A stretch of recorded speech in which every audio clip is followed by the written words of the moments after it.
Hey, Kareem, baby, how you doing, sweetie? Kareem, you been over there and subscribe to my Facebook. How you doing today? Oh my God, I know one thing. I can't complain. I can't complain. I cannot complain. I cannot complain.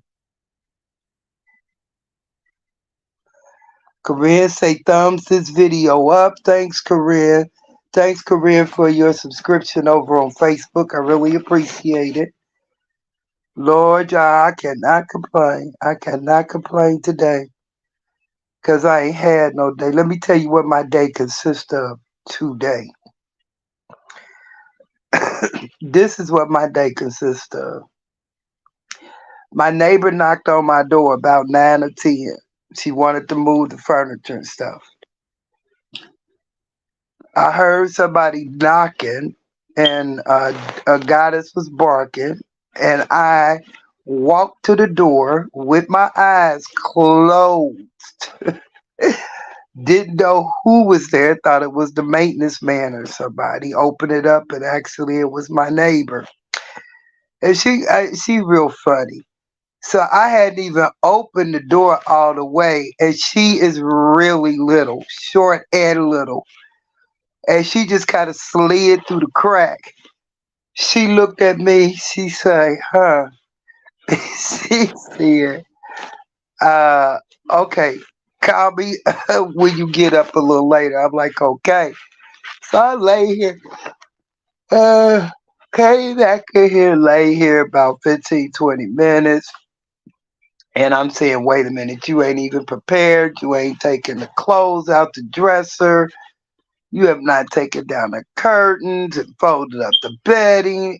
I was not prepared at all. So I ended up texting her, and I didn't get no message from her. So I ended up, because she's over there rearranging stuff. I can hear her through the walls. She's been doing that for about 3, 4 days now. And I called her and said, baby, can we do it tomorrow? She said yes. So what was my next move? I came in here, I sit down. Eventually, somewhere I ran to the store. I realized I had some hamburgers in the freezer. So I cooked 3 hamburgers, made me one of them, checked my messages and all of that. Didn't make none of the appointment calls, transportation calls I was supposed to make today. Uh, oh, excuse me. Next thing I know, I was asleep. Next thing I know, I'm just waking up. I woke up about 8 o'clock tonight. But anyway, it felt good. I just think I'm drained and tired. My mind is on overload. Just trying to prepare, get myself packed up, get myself moved, make my doctor's appointments. Uh, I rested. I did career, and I'm a little bit. Can I say not depressed but scared? I don't know if I told you guys. I don't know if I shared that with you. It's a procedure that they supposed to be doing on whatever date. I gotta look it up. And it was from when I went to the doctor to see the nurse practitioner. Excuse me, because I have been following up since my heart attack with the surgeon. So I have not seen my primary care physician but one time, and that's when he came down to the hospital. I mean, down to see me when I was in the hospital. So my day to see him is February the 20th. However, This lady said on my test it came up with some type of, I don't know. I want to say she said calcium buildup or something. Whatever she said, I asked her to explain it, and she just kind of fumbled around it, and she said something like, I was like, well, how did it get there? If it's there, where did it come from? And she got the swarming, and oh, it could come from everywhere. It could come from here. It could come from there, but no solid answer. So I missed the appointment the last time because of all that was going on with me with court and everything. I think I was just mentally drained then, uh, and tired. Well, they never told me. I'm thinking I'm just going in there. They go, uh,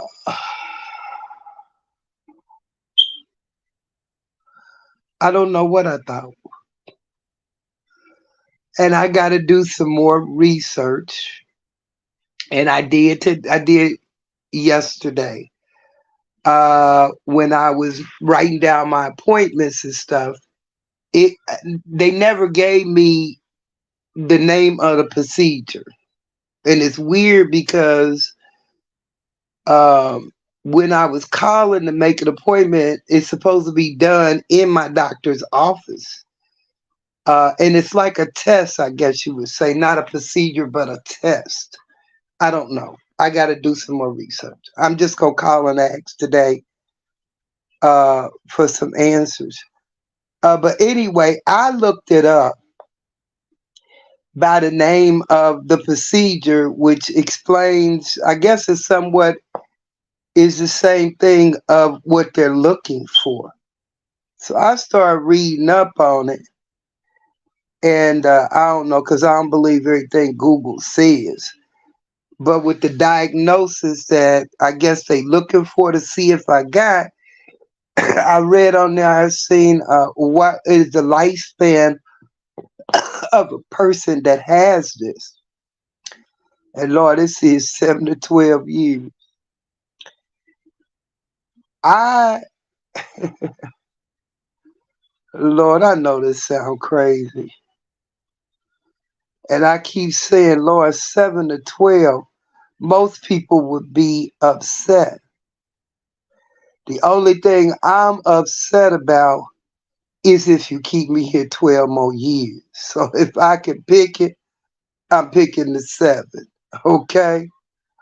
So that's been on my mind too. Just, like I said, I got to do some more research. I'm definitely just going to call and talk to a nurse or something and just find out what is this, because they didn't tell me it was going to take 4 hours. Okay. While making the second appointment, the lady said, you'll be here 4 hours. So I got to go back in, and because I just kind of skimmed through it. What's up, Goddess Tria?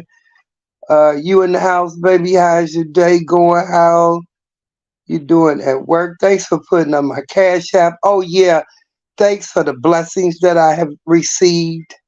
I'm not shouting out names no more.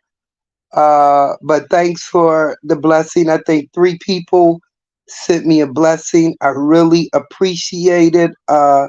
With that being said, I have, put, and I told you guys I was going to put a little, put aside a special place to put the donations that I do receive from my channel to help me, because boy, I had ordered the stuff. Who I haven't ordered it because I got to call them. I don't know what's going on, right? Basically, I don't know what's going on. Which facility, hospital I'm going to is too. I've read the guidelines and the things that you can have.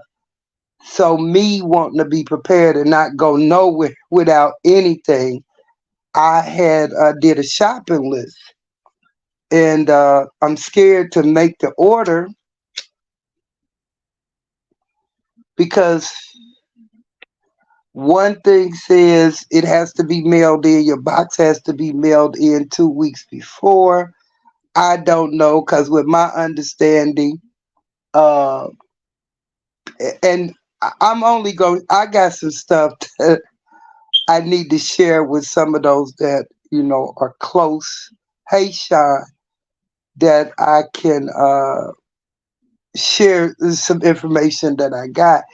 But anyway, I know processing takes about 30 days, so I don't know. Does my family have to bring me the box? Can the box be mailed? Or so I'm reluctant on ordering the stuff, but I am using any of the funds that I get to order items and things that I need. And the reason being, I went on the website to look at where they purchased their commissary.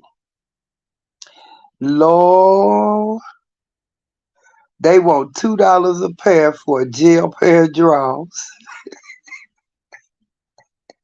That stuff is expensive. Shower shoes, all that kind of stuff. So hygiene. Well, what I can take my own soap and what I can have sweatsuits, gym shoes, jeans. Uh, I think I read the list the other day. So that's what I'm doing. I'm taking the funds that I do receive from my Cash App, and I'm putting it aside, and that's what I'm making my purchase with. And of course, whatever is left, I'll put it on my books for my commissary, my chips and whatever. Eat all the stuff that I don't eat that your ass will eat when you in jail. That's what I'll be eating. But anyway, um, and this is more stressful. One of the most stressful things that I went through, and I'm not talking about serving the 12 months. I'm talking about packing up, trying to get ready to go do the 12 months when you ain't never did this and don't know what to do. And I am that type of person you can tell by when I moved in here. I want to have every damn thing I need because I ain't going to ask nobody for nothing. So it's kind of stressful when you don't know what you facing or because a lot of stuff on the internet and stuff is outdated. So today I'm gonna call up there and see if I can. I appreciate that, Sean.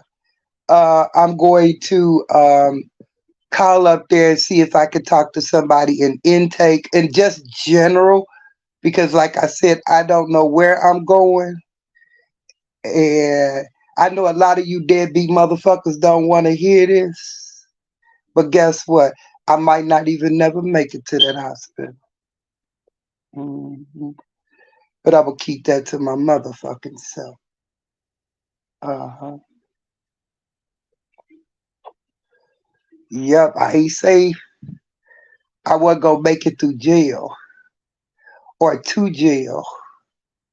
I said, motherfucker, I might not make it to the hospital. Bitch, I might be standing at your motherfucking door. Stand by. Stand by, bitches.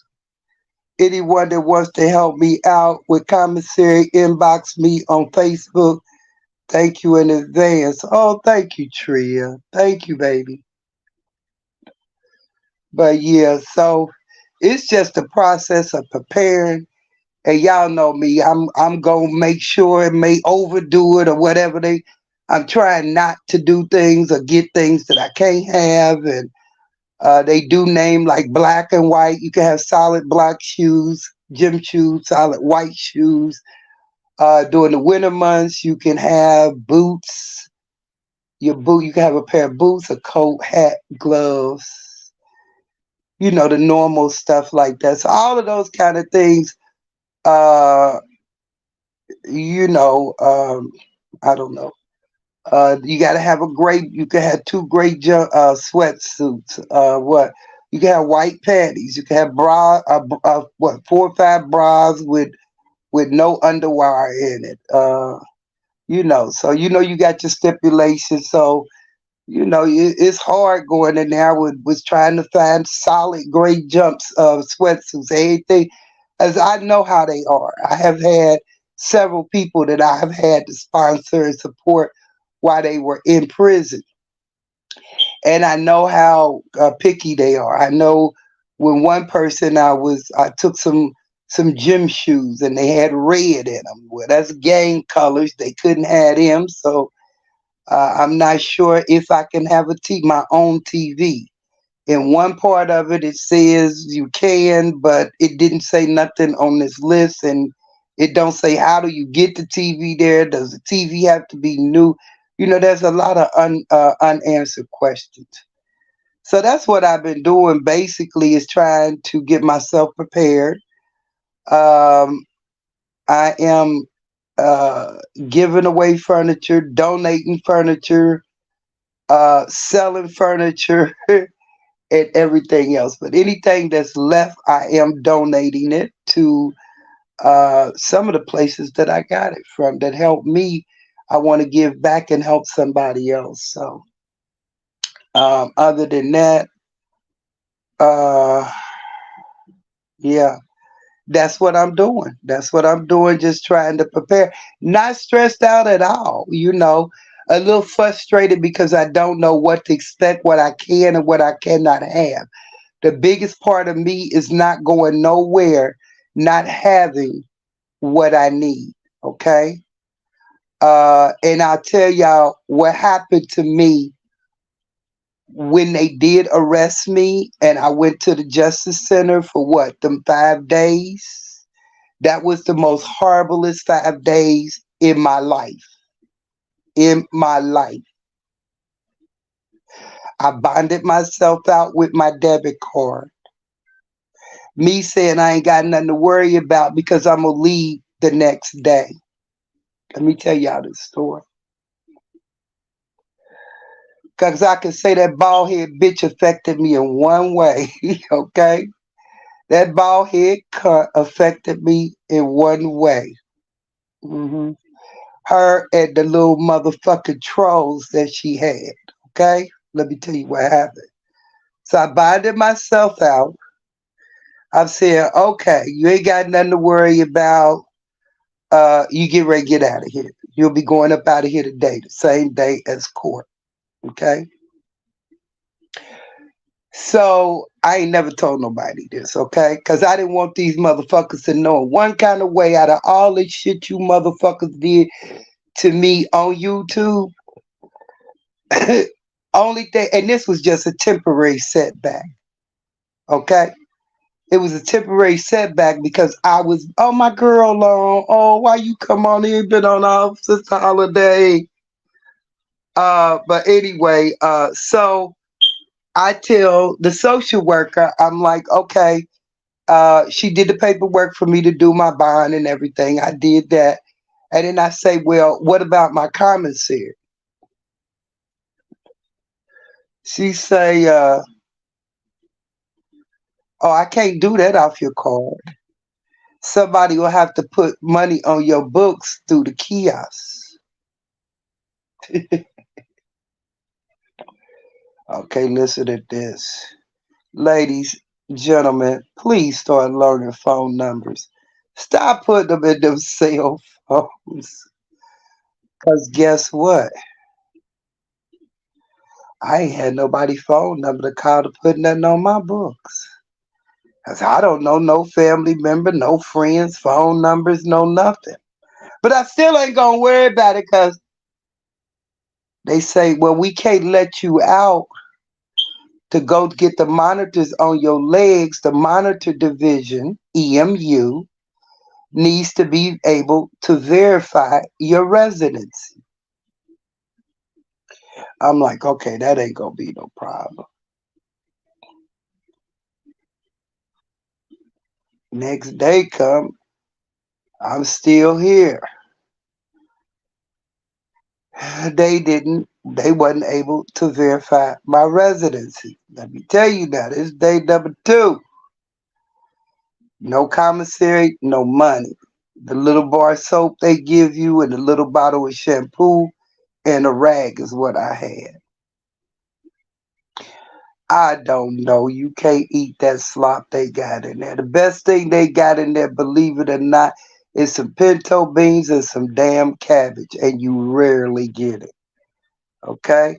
Your pancakes for breakfast is a big chunk of cornbread with syrup, with something that not even enough butter, because if they give you that with some oatmeal, you got to take the choice. Do you want to put the oatmeal on the pancake, the cornbread, or do you want to put it on the oatmeal? Me, I don't eat none of that shit.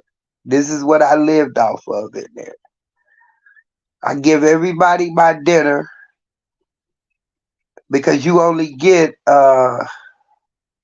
breakfast.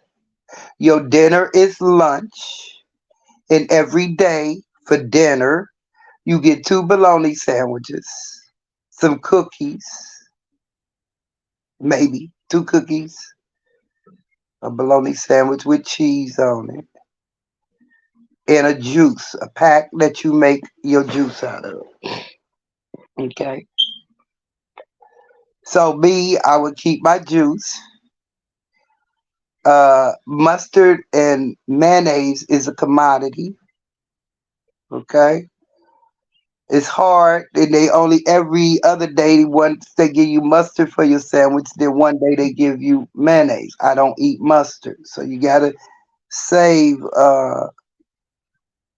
save your Sean, be for real now. I eat the bologna fried, but I can't fry it in there. But that was a steak for me in there because that's all I would eat was the bologna. Okay, the bologna sandwiches at night.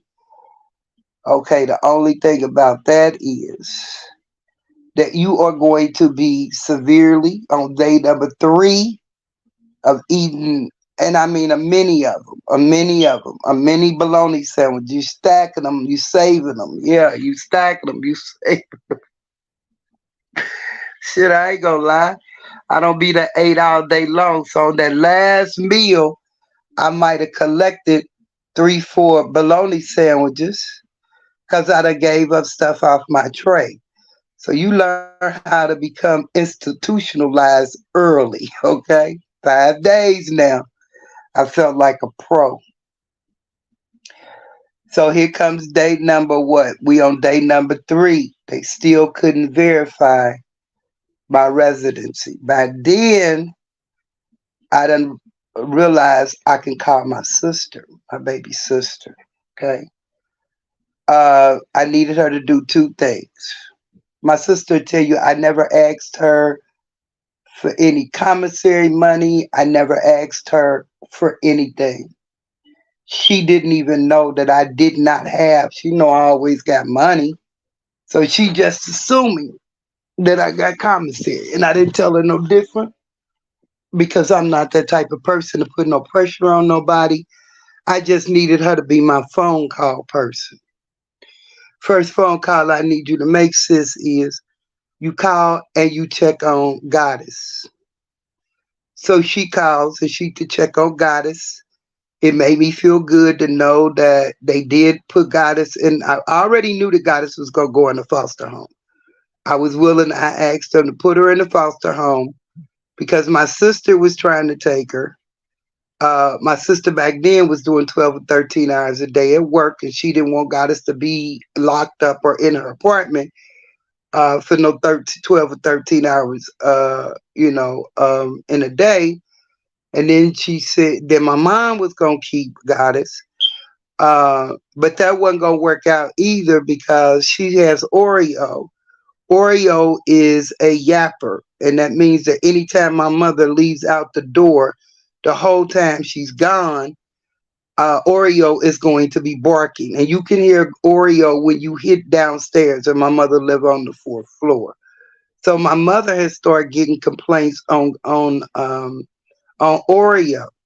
Plus, in order for her to take Oreo, which was not an issue, she would have had to put down a 300. I mean, to take Goddess, she would have had to put down a $350 deposit. Okay. The problem is if she puts Goddess and Oreo together, and God and Oreo is barking, that means she gonna have two dogs barking, and they really gonna complain. My mother lives in a nice apartment complex. Um,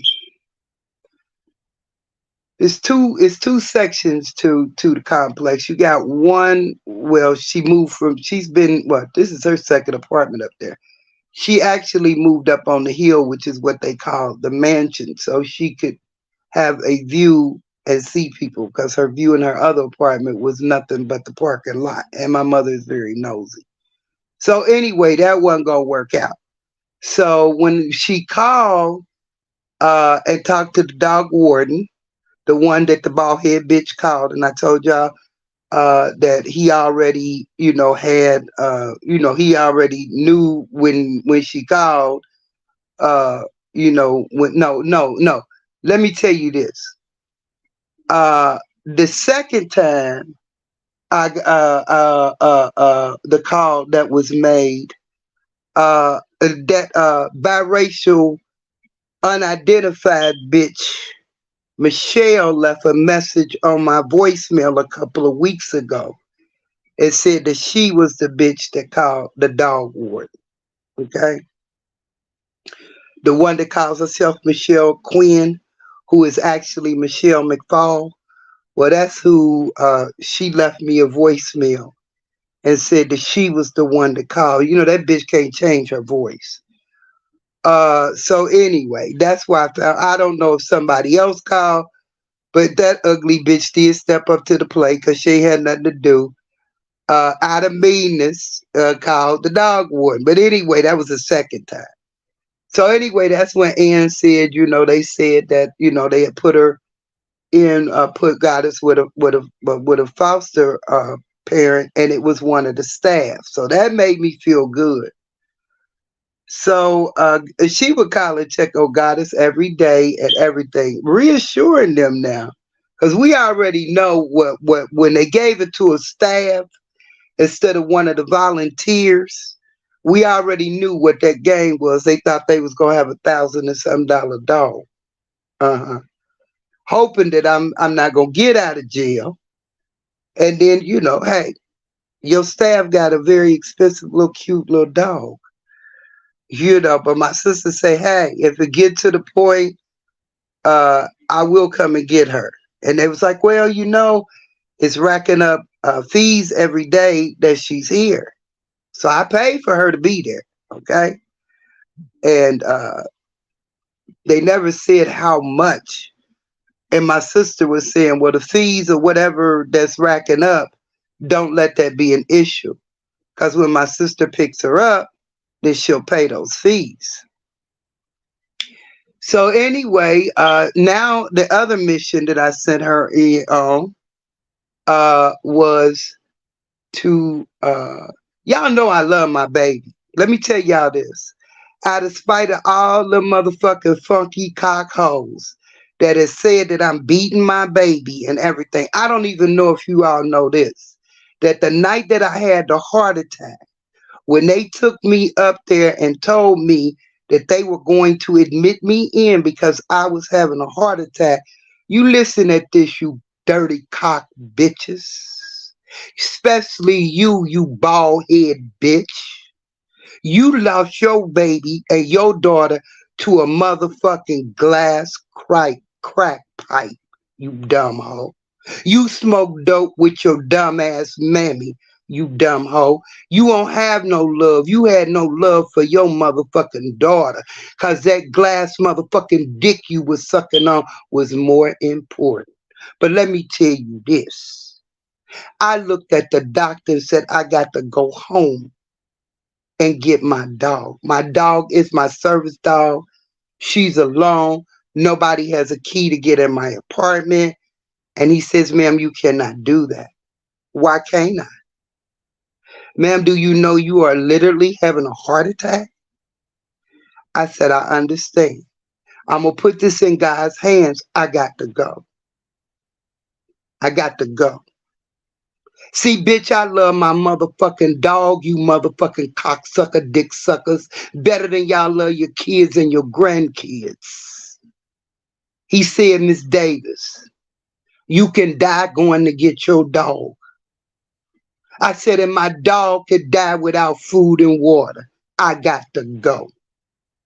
I came home in a motherfucking Uber, packed up my motherfucking baby, called an Uber back to the hospital and say, I'm ready now. Do that sound like a motherfucker that would beat they motherfucking dog? You motherfucking dick suckers, booty lickers. So back to the story.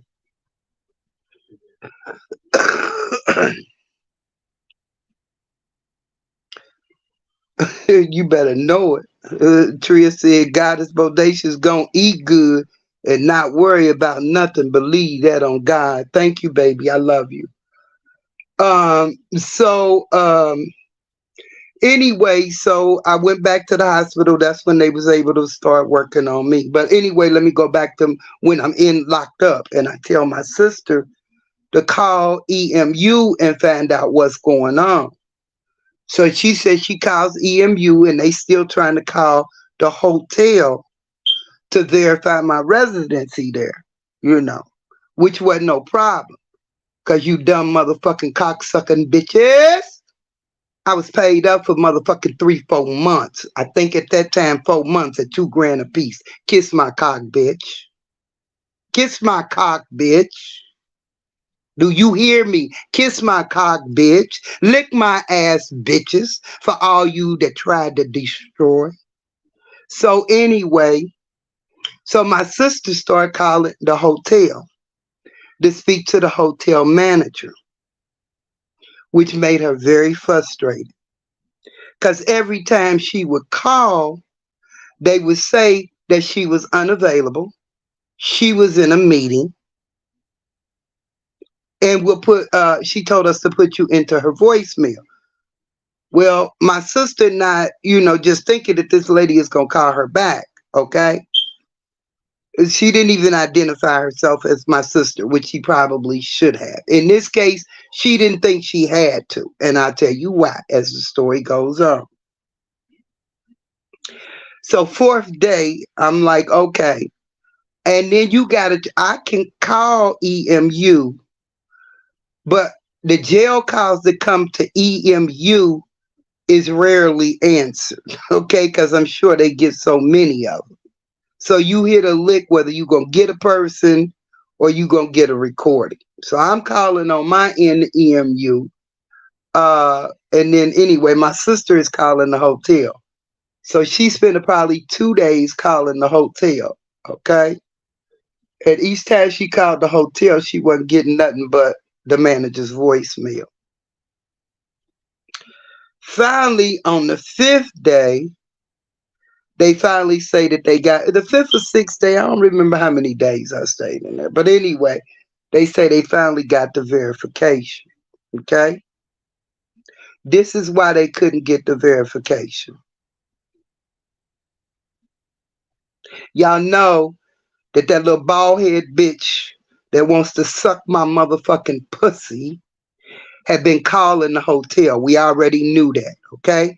They had reported it to corporate. They did everything. So they were saying, if this bitch called anymore, we're going to press charges on this bitch and whoever else, because it was several people called, okay? We're going to go ahead and we're going to file harassment charges because we have asked them not to call. We have told them everything that they calling about me smoking in the room was obsolete to them. Okay. So what it was after a while, and I ain't gonna call her name, the manager's name, because they'll be calling her. You know how these motherfuckers sit there with their pissy panties on with nothing to do. They'll start calling and harassing her. So anyway, she started getting worried, she said, wait a minute now. I know she should have been home by now. So one of the staff said, well, you can look it up on the computer. You can look up what's going on with her case on the computer. So that's what she does. She said, I go in my office and I look on the computer and it says bonded, but it still showed that you were incarcerated. Okay. So that's when she calls down there. They refer her to the EMU saying, well, we've been waiting for verification of where she lives at. That's when she gets the number to EMU and they say, well, we need to verify. So when EMU was calling, my sister and them was calling, and it's a little scrunchy looking female down at the front desk that calls to do the verifications, or ghetto ass hillbilly. And so, that's why they kept getting put in the voice thing. So she was like, they was like, well, we have been trying to reach you to do the verification. So she say, that's my baby.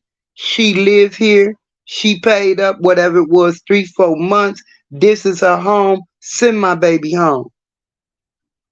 The reason why they couldn't get the verification is because staff thought it was the bald head stanky bitch and her crew calling. So that's why they kept putting everybody into voicemail. Because I should have been out there the day that I went to court, I should have been out there. So, bitch, out of everything you did, that's the only thing you hoes on social media caused me a problem with. And it wasn't a problem, motherfuckers, stinking bitches. It was a delay. But out of all the shit that y'all did to me and anything y'all did, you motherfuckers sat on them phones, did all that investigation for hours. And none of that bullshit affected me. It slowed me up, bitch. It slowed me up from getting out of there. But in the time I was there, I never cried a day. I made fun, and believe it or not, I wasn't even unhappy. Didn't get upset every day when it became 4 o'clock and I got nothing accomplished. I went and watched TV and say, you here another night. Because the one thing you motherfuckers can't do on YouTube, off of YouTube, and nowhere is steal my motherfucking joy. Because I can make the best out of any worse situation. So if you want to know, you motherfuckers on social media that was calling and doing all that kind of bullshit, that's the only thing that ever happened, was you motherfuckers put me on a delay. You see what I'm saying? But I was still proud of myself. Because I didn't have to call a motherfucker and ask them to buy me out to do nothing. I had my own motherfucking money. The only thing bitch couldn't do was eat chips and shit. But guess what? The good person that I am, the motherfucker still made sure I had commissary. Uh-huh. I still got honey buns. I still got Snickers. I still got barbecue grippo potato chips. Uh-huh. But my point is, it's about my dog now. All you motherfuckers that kept saying that I was beating my dog, but y'all don't go and harass that bitch for sucking on a motherfucking glass dick and losing a human. They sitting over there with her calling on my dog. Her and her followed. But they don't see nothing wrong that this bitch lost her daughter sucking on a motherfucking glass pipe, and probably her mama too. Because dope boys like to see all that freaky shit. What did you do for that 10, bitch? Did you suck your mammy's pussy too? Or was y'all sucking each other? Because that's the kind of shit they make y'all do for the hit. They treat you motherfuckers like you dogs. I done seen them motherfuckers make a motherfucker for a 10 suck a dog's dick. Bitch, did you suck a dog's dick?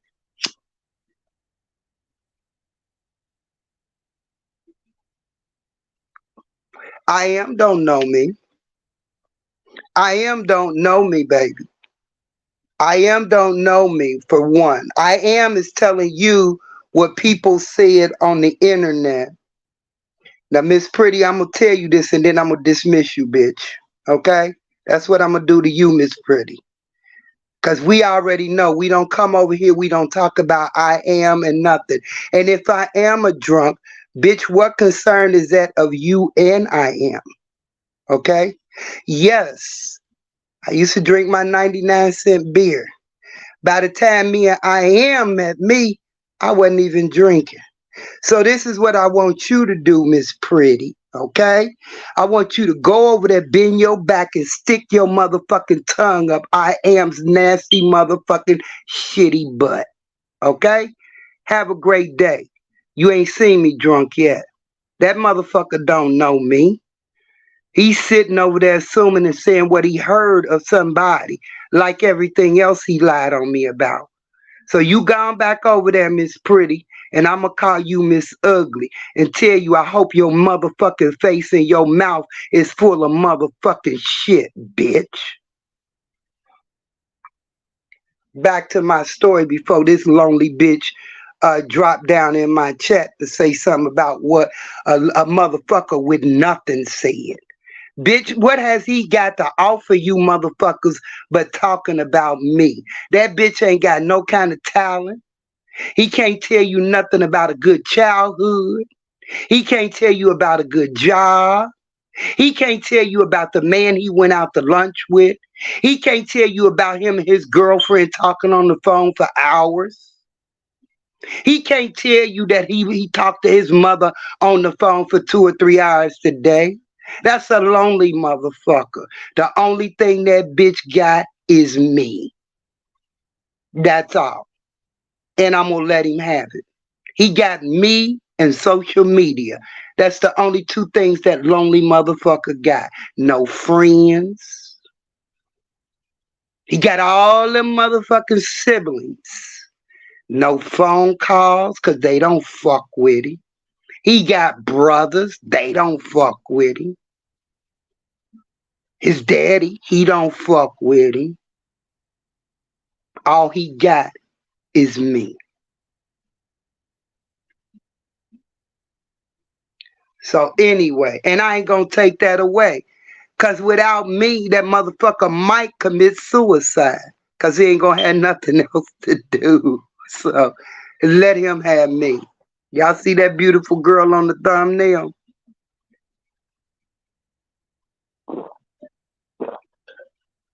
You see her right there? Who is she? Can anybody tell me? Who is that beautiful girl? See that dimple and that smile? Who is that beautiful girl on my thumbnail?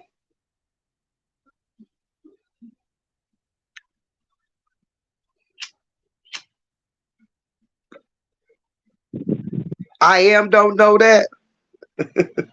That's my daughter. That's my foster daughter, Corman, that died 2 weeks before Desmond did. That was my heart. That's the crazy one that I told y'all that she used to say, Mom, I'm just like a yeast infection. I ain't going nowhere. I'm going to keep coming back. Okay? That's my baby. Rest in peace, baby girl. Mm, rest in peace. Which a lot of people didn't know. I lost my foster daughter 2 weeks before I lost my son, not even knowing she was gone. Because back then we was on the outs for some crazy shit she did. she a beast though. I tell y'all a little bit about Carmen. Carmen is, see, that's what I'm saying. I ain't even the criminals in my motherfucking life was good. She was a criminal. She's a criminal, bitch. Paper girl. Paper girl. Anytime a bitch can walk off a motherfucking car lot, 2 different car lots with 2 brand new motherfucking cars. Not stealing and getting caught, because she still ain't do not one jail for that. See, that motherfucker over there, he ain't telling, he need to go and tell his story. That's a motherfucking thief. Not only is he a thief, he a liar. Okay? Them the two worst things you can be. I am is a thief and a liar. He all fucked up. This girl went in, she wrote one check for $3,500, one check for $500, and walked off these lots with 2 cars, one for her and one for her boyfriend. If you gonna steal, bitch, steal. She got out of there with 2 brand new cars with no motherfucking miles on it. She knew how to work a motherfucking computer, not to distort nobody's motherfucking pictures, but how to get paid. hmm She knew how to do check stubs. She knew how to do everything. This bitch didn't pay rent for 6 or 7 months, living in one of the best motherfucking apartments she could be, complexes in the city of Cincinnati. Uh-huh. And you got an eviction notice, girl? Yeah, I got one. You ain't paid your rent in how long? It's been about 6 months because she ain't had no job. Bitch lived without a job for the last 6 years of her motherfucking life. Yes, she did. Now, am I proud of it? No. But she was a survivor and she wasn't hurting nobody. She wasn't spending hours on a motherfucking laptop sitting there looking like a motherfucking I don't know what. No, she did it to benefit her. Well, they say I owe 12,000 in back rent. I got to have that before I go to court. I got to pay that. How you gonna do that? You ain't got no job. I never knew what she was doing until the end. All I know was the bitch stayed there another 2 years, so she must have paid that 12 grand. That was every 6 months. That's my baby Tria. hmm Out of all my foster kids, I could get rid of her. I mean, she was a beast. 18, she called me and said, I ain't got nowhere to go. Can I stay with you? I said, I'm going to give you 30 days, baby, because you 18, you over 18 now. She was just about 18, 19 then. And she's like, I say, you can stay 30 days. In 30 days, you got to have somewhere to go because two grown women can't live in the house together. So she came. I'm waiting, waiting. Where is she at? Then this motherfucking brand new motherfucking double dual motherfucking Grand Am brand new drives up in front of my door. Remember when they had them sports models with the dual pipes on them and everything? That's what this bitch drove up in with one money green. What the fuck? She ain't got no job.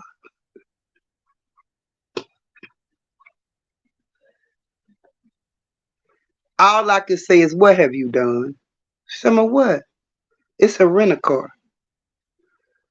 Oh, okay. Okay, I ain't dumb now. Rent a car, but you ain't got no job.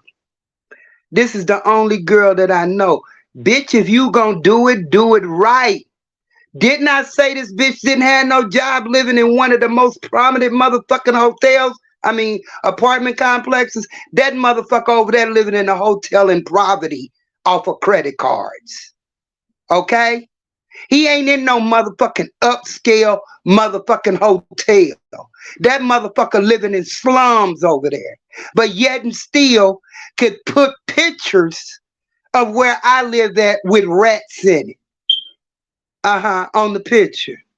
This motherfucker paying $300 and $200 to live in motherfucking hotel. Not upscale. But y'all enjoyed that.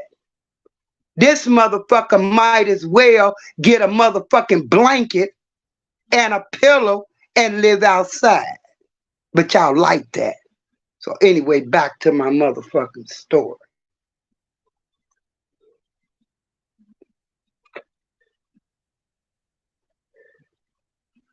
We getting ready to go out to the store, go somewhere shopping or something. And she said, Mama, you want to drive? I don't feel like driving. I'm like, yeah, I drive. This motherfucker riding high, fast as hell, one of them super sports. I was a speed demon. I'm putting the metal. I'm putting that metal. I'm putting that metal to the floor. I like this.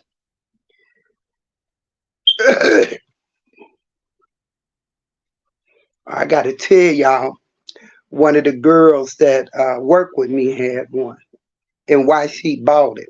That's the one I told y'all was obsessed with my ex-husband before we got married.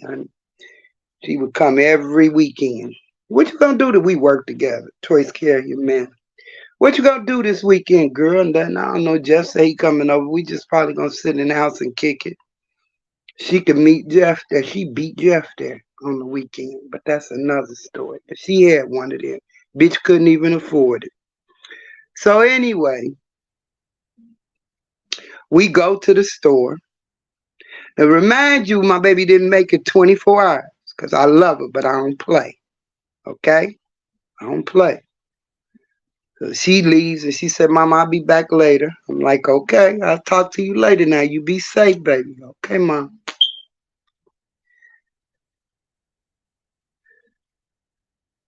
I go to sleep, get up and go to the bathroom. And as usual, as I always did when I had my foster kids, I'm checking rooms to make sure everybody in bed and everybody safe. It's 4 a.m. in the morning. Carmen ain't in the bed. Damn it. Was supposed to see her name. She ain't in the bed. So me being a mother, even though she was grown, me being a mother now, I'm worried about it. You know what I'm saying? So I'm sitting up, and all of a sudden I hear a knock on the door. I go to the door, and it's her. She come on in. She can see the look on my face. I know you grown, but you ain't got your own. And you don't walk at my house at 4 a.m. in the morning. So I tells her, like, look, oh, I went over to a friend's house. Okay. So I know she ain't went over to no girlfriend's house and stayed till 4 o'clock in the morning. Cause the one thing you would have really, she was my child by birth, is cause she didn't fuck with women. Okay. So I noticed a man she been out with. I politely tell her, tomorrow you need to pack up your clothes. And whoever you stayed there with giving coochie to 4 a.m. in the morning, you need to go back and tell them you need a place to stay. Uh-huh. I don't play. I don't play. You should nobody without a home. And let me tell you what without a home means. Ugly motherfucker that look like y'all gonna have good entertainment because he gonna do something crazy. He gonna do something crazy because he's vengeful. He can dish it out, but he can't take it. So he be up all night tomorrow, distorting my pictures, and probably do a whole full live line like he been doing for the last 7 or 8 months. But that's okay. Okay, that's okay. Miss Jumpy, Jump for Joy. Hi, how are you doing today? Good evening. How are you? I've never seen you before. Are you a subscriber?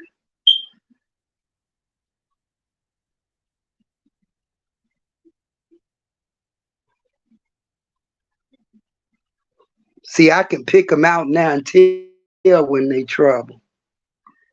No profile picture that shows a sign of coward. Miss Jump for Joy. Nothing of a screen name with character. Just another motherfucking lonely troll.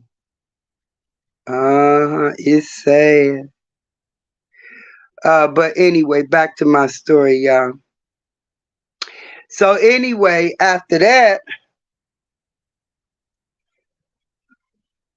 I guess the people from the rental car place, hey bitch, if you ever, hey Miss Jump for Joy, bitch, are you late for work? Cause you was late for this party, bitch.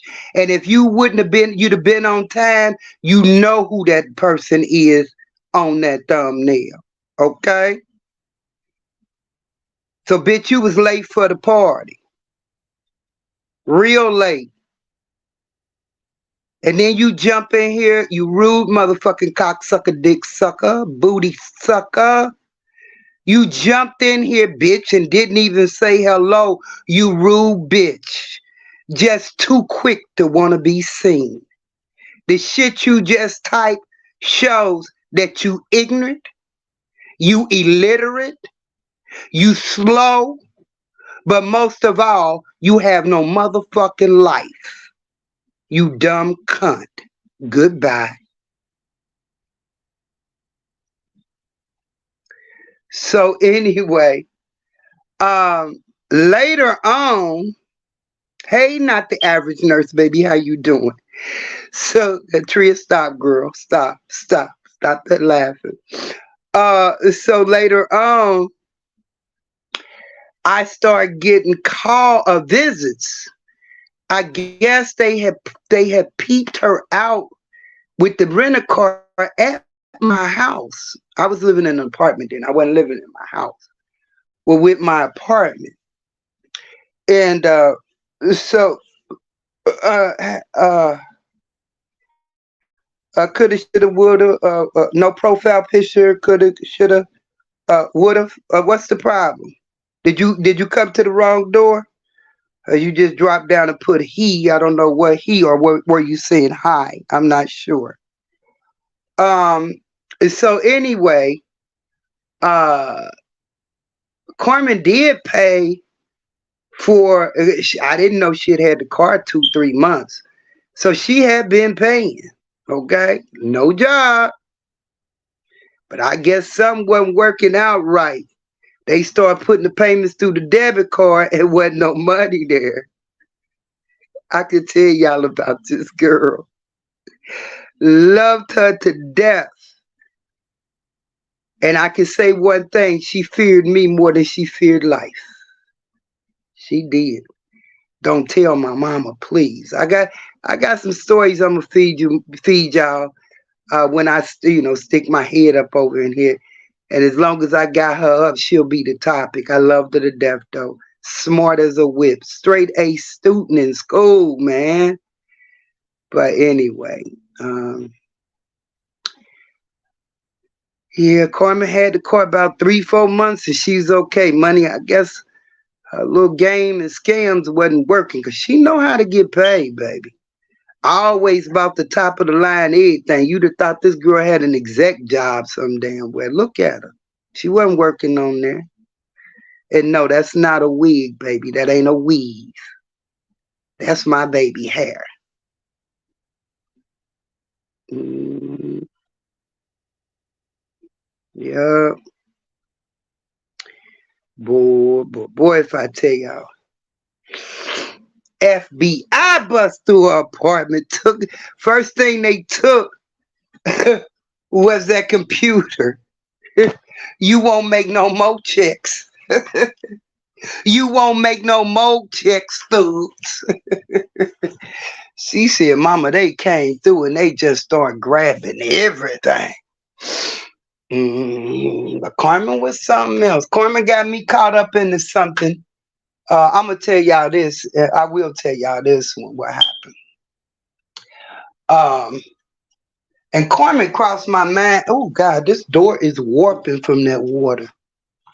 Well, maybe they'll come and get it straightened out. I don't know. I won't be here anyway, so it don't make no difference. But anyway, so um, Carmen did two crazy things that uh, really made me start looking at her cross-eyed. But this particular thing, she came. Uh, Carmen loved for me to make her meatballs and spaghetti. I'm not sure if this was the day that I was making. She bring everything, honey. Like I say, top of the line. Not one bottle of Parmesan cheese, but 3 bottles at $5 and $6 a bottle. Double cheese here in 1 bottle. That's just how she was. But I guess you can do that when you ain't got no job. You know, hell, the value of money. You got it, but you ain't earned it. So she spent it good. But anyway, she had already been over for me to make the meatballs and spaghetti. First time my meatballs and spaghetti never turned out. It didn't turn out good. Hey, how you doing, Sonya? Uh, Sanya Monet. I'm just gonna say Monet because I can say that. Hey, White Tanya, how you doing, baby? So anyway, so Carmen tells me she's on her way to my house, and I'm like, okay, cool. And this is when I was living in my house because, like I said, she was like a yeast infection. She wasn't never going nowhere. She just kept coming back, coming back, coming back. No matter how I scold her, she kept coming back, kept coming back, kept coming back. So, oh God, I could tell you a book. She'll be a part of my book too, y'all. Didn't this motherfucker tell somebody this is how sick he is and how obsessed he is with me. He told people that I heard, I don't know, that he is going to write my book. Who's obsessed more? The crack pipe smoker or him, or are they all on the pipe? I don't know. But anyway, so man charged in shooting during fight in Evanston. Okay, they found it. Oh no, that's the one that didn't leave. I think that's the one that didn't leave. He stayed there. It was a family gathering, I guess. And but anyway, so damn. Oh, okay. So Carmen does show up, and I see her sitting outside, and she comes in and she says, "Can I use your laptop? I need to change my password because somebody done hacked my account on Facebook."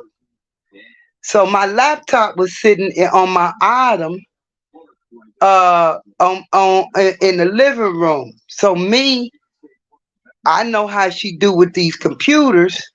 So I'm standing over watching her change her password. So she changed her password and she went back outside and sit in the car. So next thing I know, I looked outside and she was gone. I'm like, dang, what is she doing? So anyway, that's my foster daughter type, White Tanya. That's my foster daughter, Carmen. That's the one that died 2 weeks before Desmond. Yeah. So anyway, I guess a couple of weeks passed, and I get a knock on the door. It's somebody in an official uniform and another lady. Trying to see, was my name Murray then or Davis? I think my name was still, well, no, it couldn't have been Davis because I didn't change my name to Davis to after Desmond died. But anyway, so they came in, they came to the door. Miss Murray, can we speak with you? I said, sure. Come on in. They said, we are from the Workman's Comp Division. They introduced themselves. The one official was a legal person in uniform from the Workman's Comp Division.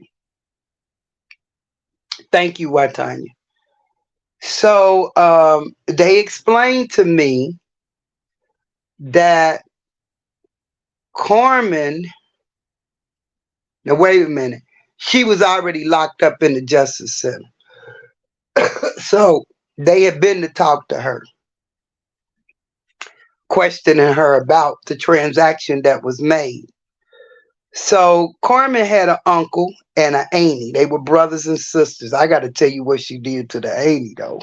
I'll tell y'all at a later date, because I'm tired. And like I said, I've been asleep all day, so I got to go in here and get goddess together and stuff. So anyway, they explained to me, okay, Carmen's uncle, who was at the beginning stages of dementia. He was getting workman's comp and he was getting his retirement. So we'll say Unc pulled in anywhere from 6 to 7 grand a month between the two checks. Carmen took the check for the workman's comp, which was like 4 grand a month. She went and changed the direct deposit into her account. Mm-hmm. Did you hear me? That innocent little girl right there. Look at that smile on. Look at that smile on my baby. I still love her no matter what. Because it was like I birthed this child. She never had a relationship with her mother nor her father. Didn't even know who her mother was till she left my home out of foster care.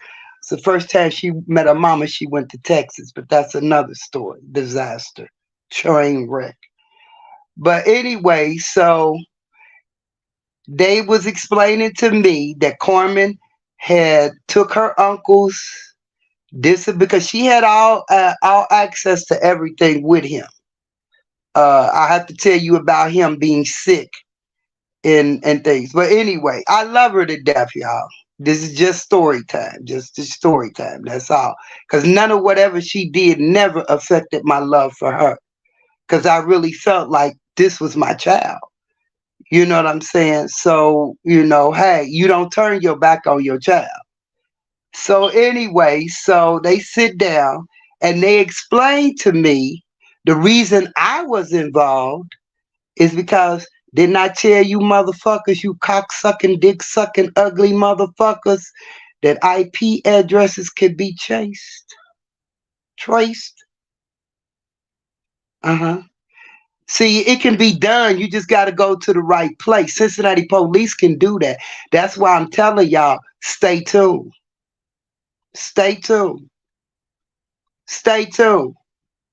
Because one of these motherfucking phones over here is full. Right now, my focus is on making sure when I go step through these motherfucking prison doors that I walk through like a motherfucking star. With my head high, come to do whatever I got to do as an innocent person. I'm going to do it. When I get out and my mind is right and I ain't got to concentrate on that, you motherfucking bitches better beware. Move in silence, you cock-sucking, stanky motherfuckers. It ain't over. It ain't over till the fat lady sings, and I'm gonna be singing, bitch, and probably fat as hell when I get out of there from doing them 12 motherfucking months, eating all that motherfucking common seed. Now, they tell me the hospital food is much better. So anyway, your IP address came up. So we think we talking and they questioning me like, when is the last time you seen her? Da da da da da da da. And it triggers on me. It's the day. I said the last time I seen her was when she came over here. And I said, you know what? She did use my laptop. I said she used my laptop to change her password because she said her account got hacked on social media. I said, but she went outside, and I say, and next thing I know, she was gone. Now let me tell y'all something. I got Graves' disease. Okay, so dates and stuff like that, if I don't write them down, I'm not good at them, especially if they irrelevant. What date was the last time I seen Carmen Hill? I don't know. That was 2-3 weeks ago, maybe even a month ago. I don't even remember that. How long ago in between them coming to my house and the day she was there? So the lady says, well, you're not in any trouble or anything. Don't worry about that. because we have talked to Carmen. On this photo, they had my driver's license picture, they had Carmen's baby daddy picture, and they had Carmen's baby daddy's daughter, which her baby daddy was as old as me. So he had grown kids. Okay. But these were the people that they had seen that were in connection with her through their investigation. Okay. So they said, we talked to Carmen. We have been there. We just left from talking to her. And they say, you mean a lot to her. She respects you highly. She said, because when we got ready to go and we told her we were on our way to talk to you, they say she broke down and said, please, she would never do nothing like this. She had nothing to do with it. Carmen was in jail on the unrelated, unrelated to this situation when they went to see her. Okay. And a matter of fact, she was in that end telling me, can you call your cousin? I said, call him for what? Can you call him and talk to him? I said, what did he tell you the last time you was there? I said, he gave you the same speech that he gave everybody. I said, what do they call him? She said, a hanging judge. I said, okay. What did he tell you? I said, what did William tell you when you left the courtroom? I better not see you no more. I say, or what? She got quiet. I say, no, I don't do that. See, this motherfucker got out there and told people, this cocksucker that know nothing about my cousins them, got out there and spreaded the word and say that the reason why I ain't never got in trouble is because of my cousins being judges. Cocksucker, you a motherfucking lie. Whichever one of you cocksuckers said that, we don't play that. They got too much to lose. And if I'm in trouble, goddammit, I got to face it. They'll tell you she ain't never called us. They can see me in the motherfucking court document paper, but I ain't never called them for shit. Unless it's been a phone call saying I need advice. Uh-huh. But other than that, they don't even be knowing I'm in trouble. Okay? So scratch that shit, you dumb motherfucking cunts. Don't get mad because you ain't got nobody to call. I could call if I wanted to. So anyway, shut up, goddess. I'm coming in a minute. I'm gonna get off of here in a minute, but stop. So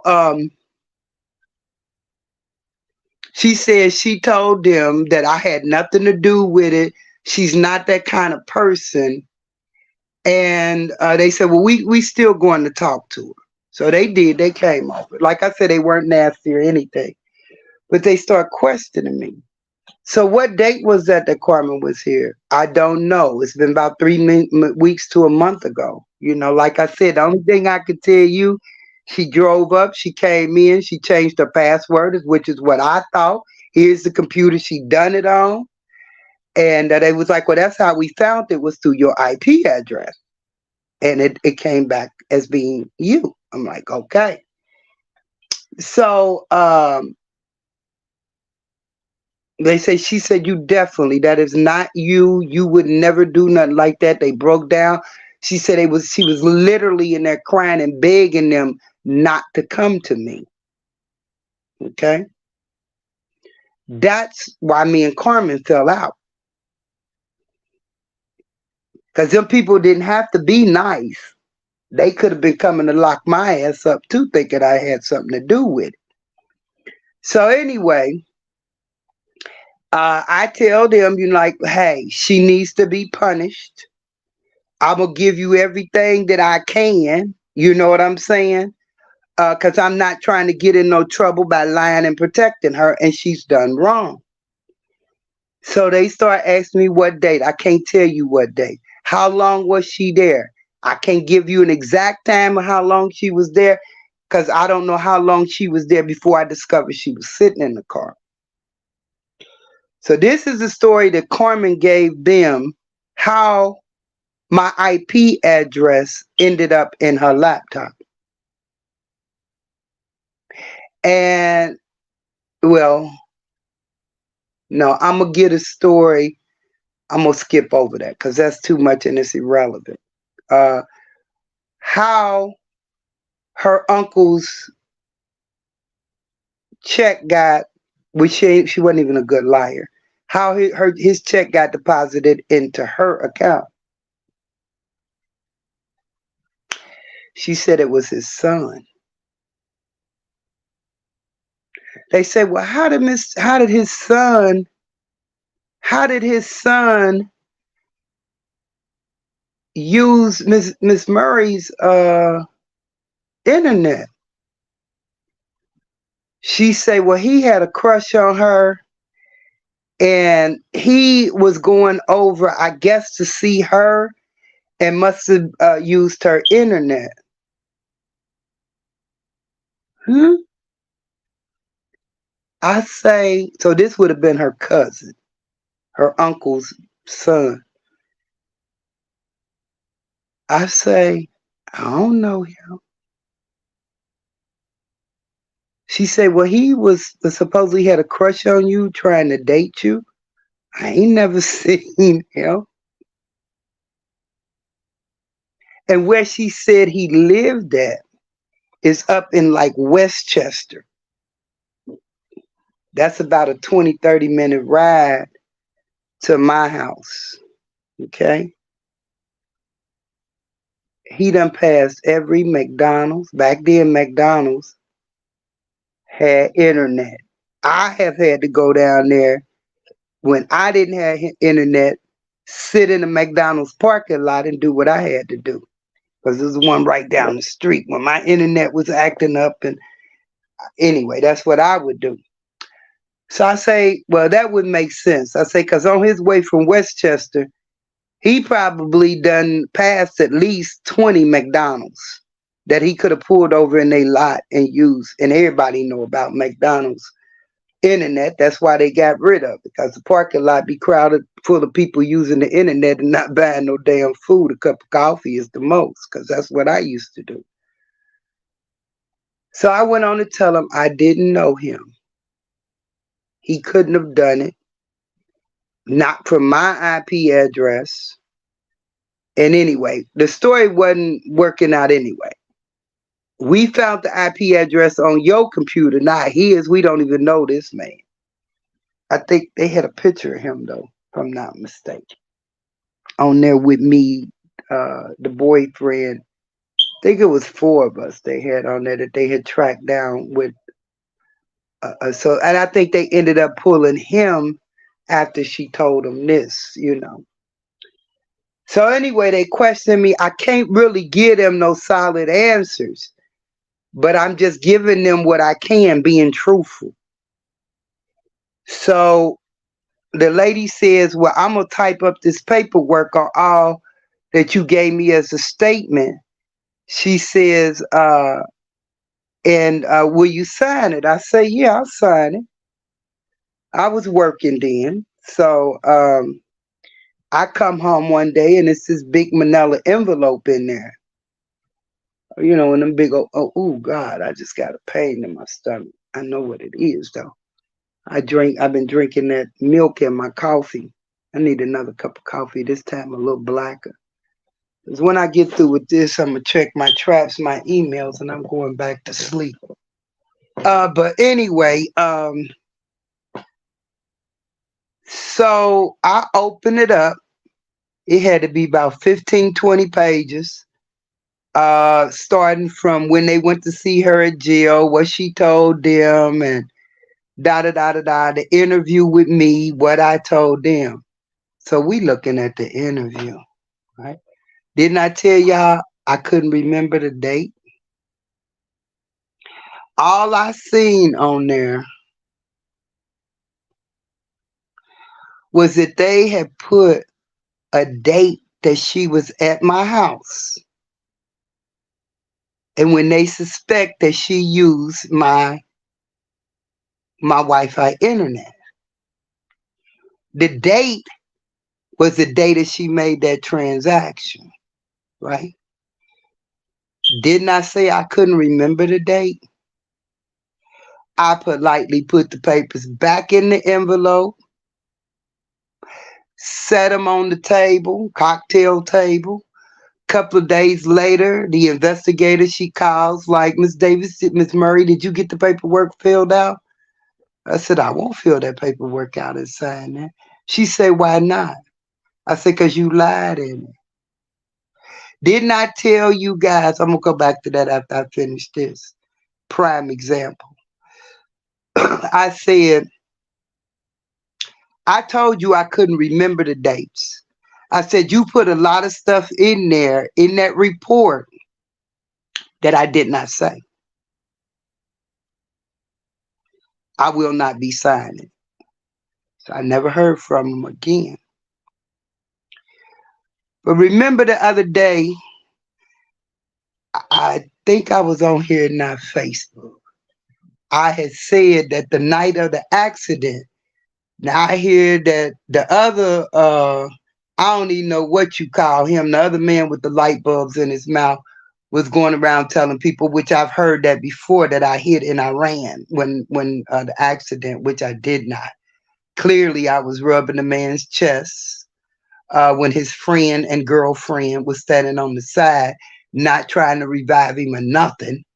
And I'm sitting there on the ground on my knees, rubbing him and, trying to bring him back, bring him out of whatever he was in. Okay. Most likely after now, it had nothing to do with the car accident that he was out. Let's say that. Okay. So remember in the accident on the news, when I looked at it, at the end, it said alcohol could be a factor. Okay. So by me drinking 99-cent beer, I got all kinds of, listen, they send me all kinds of emails. The pictures have been distorted with me a can of Milwaukee Best in my hand, saying that this was Milwaukee Best Light, let me remind you, showing that I am drinking beer. First of all, I don't recall too many times picking up a beer can and drinking it on live. Okay? If at all. Okay? I have had, I don't know if they distorted the pictures or what, but the one thing that they forgot to do when they was sending in them pictures and with that can of beer, you dumb motherfuckers, you didn't have the right picture. Because that wasn't the right outfit that I had on the night of the motherfucking accident. Okay? It's easy for anybody involved that was at the scene know what I had on. I had on a sleeveless motherfucking cow neck sweater dress that I pulled out the motherfucking closet to run to the store. Had that motherfucker 2 years, the tag was still on it. I pulled it off and throwed it on to run to the store because my mouth was hurting me just that bad. But when they say alcohol could be a factor, they took it as the driver. Huh? Huh? Huh? Huh?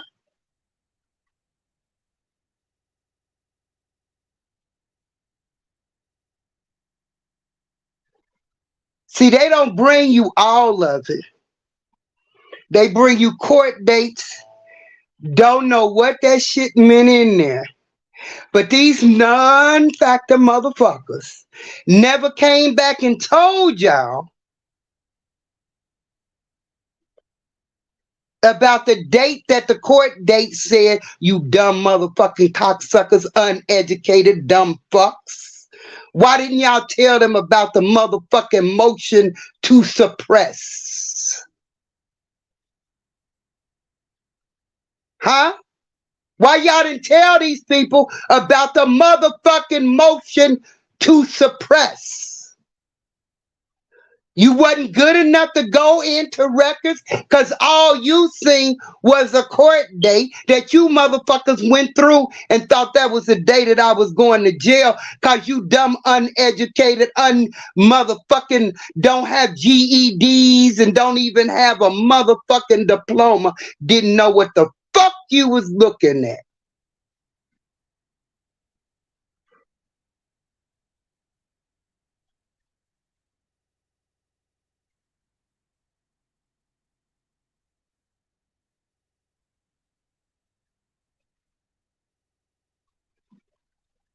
The motion was to suppress.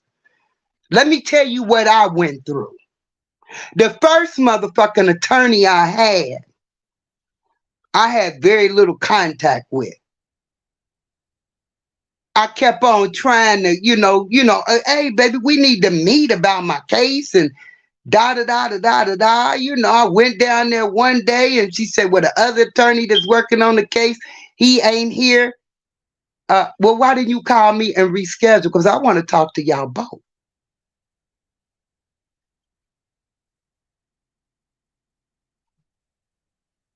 The first trial date I had,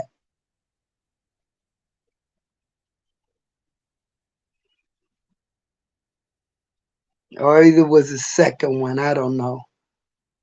Cause honey, them motherfuckers be trying to keep up with shit. Anything can change doing court, honey. You dumb motherfucker. Don't you know that, Yolanda? Or did they send your stinking ass straight to Marysville? Cause you ain't have a motherfucking thing to lose. They take all of that in consideration when they doing things and setting dates. But bitch, you been on welfare and getting food stamps and living on the system so long, they just said lock the bitch up. We been taking care of this bitch. Let's put her on in there. But anyway, y'all, this is what the motion to suppress was. So she called me 2 weeks before court. Now I'm thinking the girl just fat. Okay, fat, sloppy. That's what I thought. She was just fat and sloppy. Hmm. So she calls me like, Miss Davis. She said it's gonna be 2 more attorneys on your case because I'm going on maternity leave. I'm like, maternity leave? 2 weeks before my trial, this bitch say she going on maternity leave. So the first time my trial date, while these motherfuckers was looking, they ready to put me under the jail.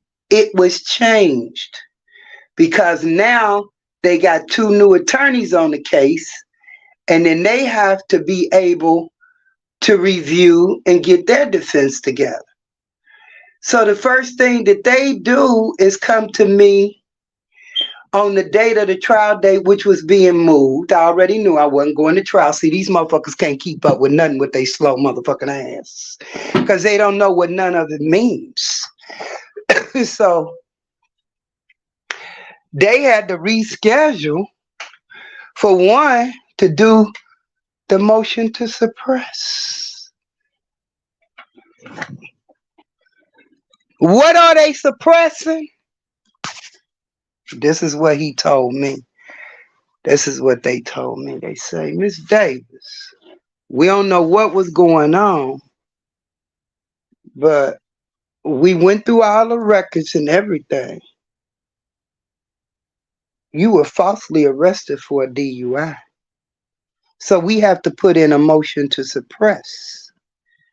You bitches didn't know what that was. You didn't look it up. See, bitch, when you look up and you do shit on people, at least, don't I say research? Research, you dumb motherfucking cunt.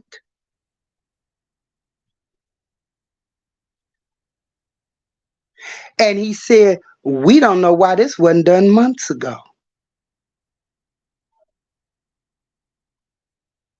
So for you motherfuckers that keep rolling around these motherfucking internet streets saying that I was drinking, I wasn't. That I hit him and I ran, I wasn't. This dumb motherfucker going around telling people I didn't have license insurance, I did. Okay, I did. Cause bitch, you got me on your phone 2417. Them dumb motherfuckers looking at you.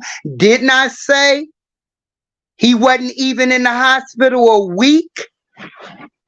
And an insurance company was calling me, talking about they wanted my, no, attorney's office was calling me, saying they wanted my insurance information.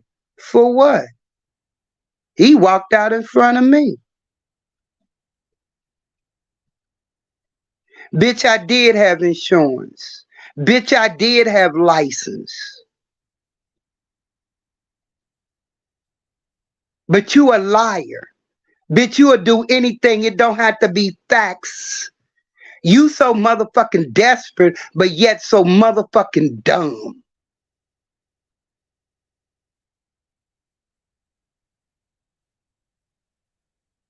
But no.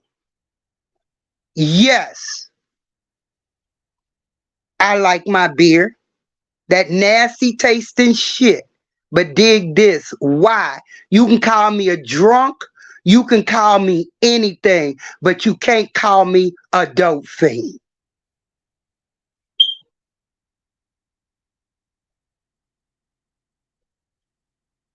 Even if on that motherfucking day I had beer in me, I wasn't no motherfucking dope fiend. Hint, hint, hint, hint. If they'd did blood tests on me, bitch, they wouldn't have found no beer and they wouldn't have found no motherfucking dope in my system either. Hint, hint, hint, hint. Every motherfucking drug that's on the motherfucking scene out here wouldn't have been in my system. Neither would a 99-cent Milwaukee Best, bitches. I drink 99-cent motherfucking beer because of the narcotics that they give me to sleep on. And I don't take them. I just start taking them since I don't have my beer. But bitch, all you motherfucking bitches that's got the story, you good? Ain't y'all good? Get the motherfucking lab results. Okay? That's what you do. You motherfuckers good at telling lies and getting shit. Get the motherfucking facts. Don't call me no motherfucking more, leaving me no motherfucking messages saying justice for Dino. Get his motherfucking lab results and then come back and talk to me.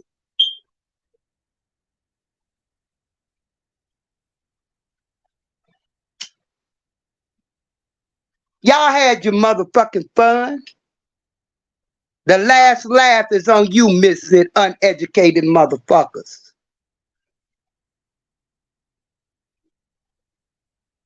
I got the last motherfucking laugh. Oh, well, why you going to jail then? I tell you. I will tell you. Not today, but someday. Process that. To be continued.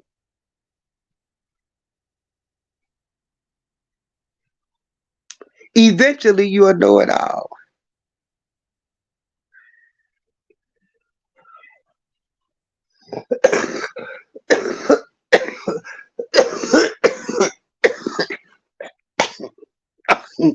Because one thing that they cannot do, after I do this jail time and complete it, they can't silence me no more.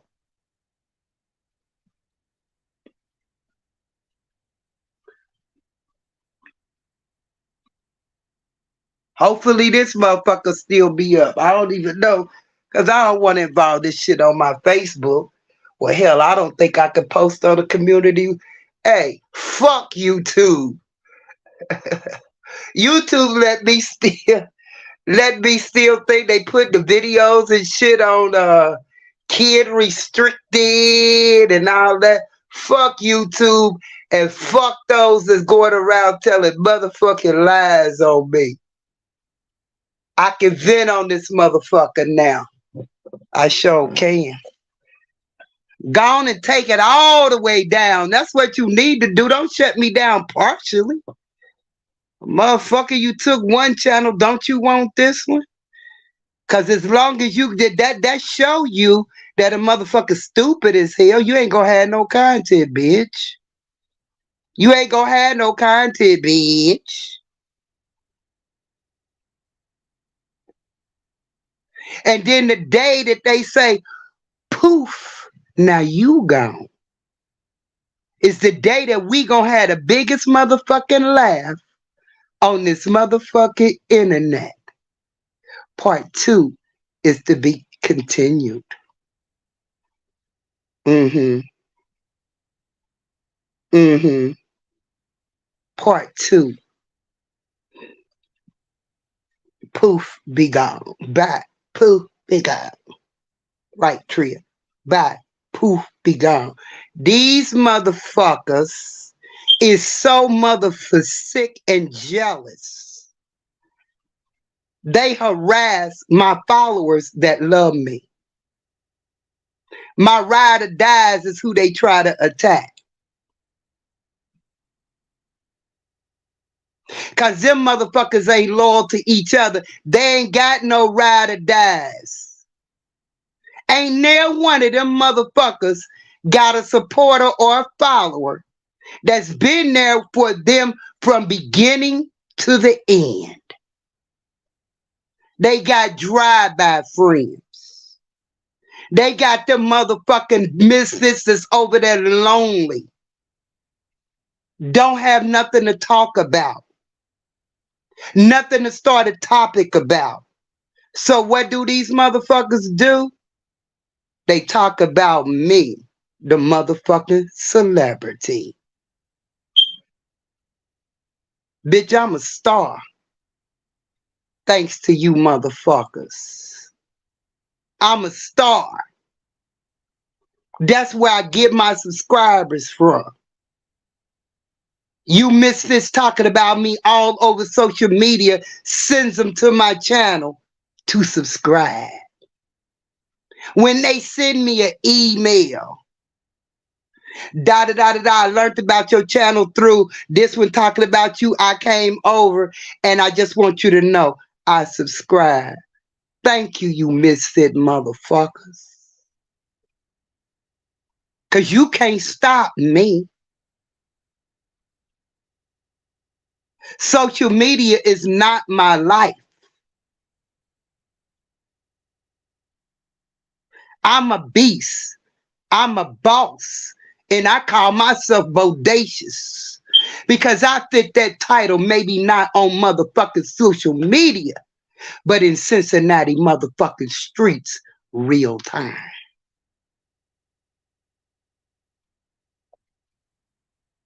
I can walk out this door and a motherfucker know me.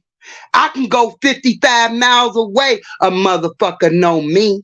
I can go 100 miles away in Cincinnati, a motherfucker know me. These motherfuckers ain't known for nothing but social media. They neighbor don't even say hi to them. You motherfucking freaks. And that bald head bitch, her neighbors don't like her on one side, and on the other side, ain't nobody meeting her but them motherfucking big old rats. Cause bitch, you better tell him, as the city of Cincinnati is suffering with the Ohio River, with river rats in it, and wherever that motherfucking stop and flood, they live the river rats. But bitch, you let them know why you had that motherfucker, y'all sitting over there and he putting rats up. Bitch, you got an empty motherfucking house sitting next to you. The same motherfucking flooding it does on this side of the Ohio River, bitch, it do on the other. Covington got more motherfucking river rats than anybody. And that bitch is living next door to a nest of them. A nest of them. The bitch so motherfucking dumb She don't know that that motherfucking house she living in, that wooden motherfucking shack she living in, is full of motherfucking termites. If you see a picture, you can see all around the roof, all around the motherfucking gutters. That bitch been thinking it was motherfucking bed bugs biting her, and it was motherfucking termites.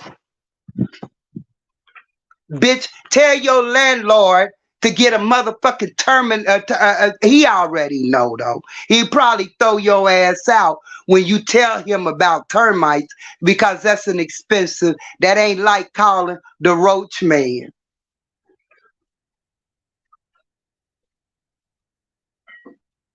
It's cold outside, bitch. You know them motherfucking rats over in that motherfucking house, bitch.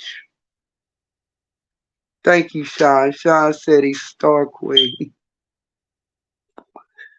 I let them go on, let them defame me and do everything. But guess what? Bitch still standing.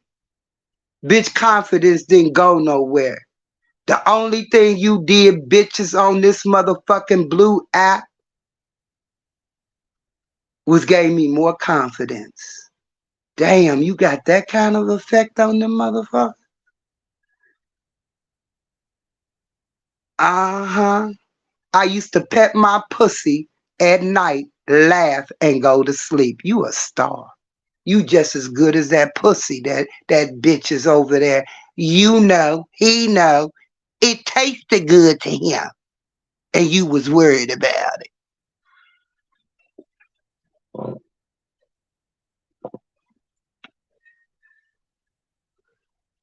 I had to laugh at that one. Um, we used to call Daryl's grandmother, his sister, and I used to, she's up in age. We look at it and say, look at Miss Good P over there. Uh-huh. Uh-huh. And I look at her, I say, yeah. We laugh. She giggle. We all in the Good P club, bitch. That's why you keep fucking with me. Do you think that motherfucker hung around me for 40-some years? I ain't talking about her deadbeat husband either. Because I was seeding him more than anything. I'm talking about baby daddy. Uh-huh. 40-some years. It wasn't all my cooking and cleaning. Didn't I say, Miss Good Pussy, bitch? And that's what you mad at. Uh-huh. Uh-huh. Miss Good Pussy, bitch. You been fucking with me for 12 years. All because I got good pussy. And you don't. Now they get putting out, I'm doing young boys.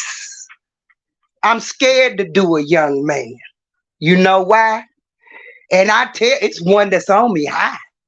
And I tell him, I don't want to fuck up your mind at 62. Because you ain't had no good pussy. Y'all see my shots. Y'all see my body shots. Y'all don't see me just doing head shots. 62, I don't think I'm doing bad body-wise. Mind-wise. My style. My motivation. My self-esteem. You motherfuckers can never do nothing. You motherfuckers are train wrecked. I'm still smiling. You still sitting there all night long, scratching your ass, your head, and everything. What the fuck we gonna do to her next? Damn, what we gonna do to her next?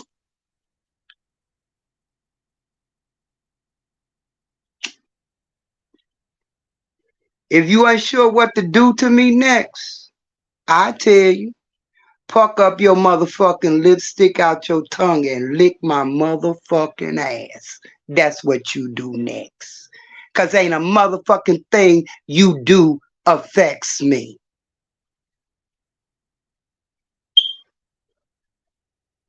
The little petty shit y'all tried to do, you was so motherfucking petty. Calling the hotel, she smoking in the room. When these motherfuckers got 4,000 motherfucking dollars of mine sitting in they bank. Bitch, you think they give a fuck if I was smoking in my room? Huh? With a motherfucking $250 convenience fund sitting there? Y'all the dumbest mother. They used to laugh at you motherfucking asses. The staff had their ass on speakerphone. This one of them people calling about Miss Davis. Hell, I done came downstairs and they all at the desk laughing. What y'all laugh? Miss Davis is one of your calls. I paid my way, bitch. That motherfucker probably don't want you motherfucking smoking in your house and you paying $200 and some for rent, bitch. I was paying $1,500 to $2,000 a month. Do you think they give a fuck, you dumb motherfucking cunts, if I smoked in my room? Ain't damn motherfucking hotel I walked out of, I did not get my convenience fee back. So none of them motherfucking places you called you did any good. Because the only thing they would have did, they wouldn't have put me out, you dumb cunts. They'd have took it out my convenience fee as a clean. And I ain't never had nothing deducted. So you motherfuckers spend hours of being non-productive.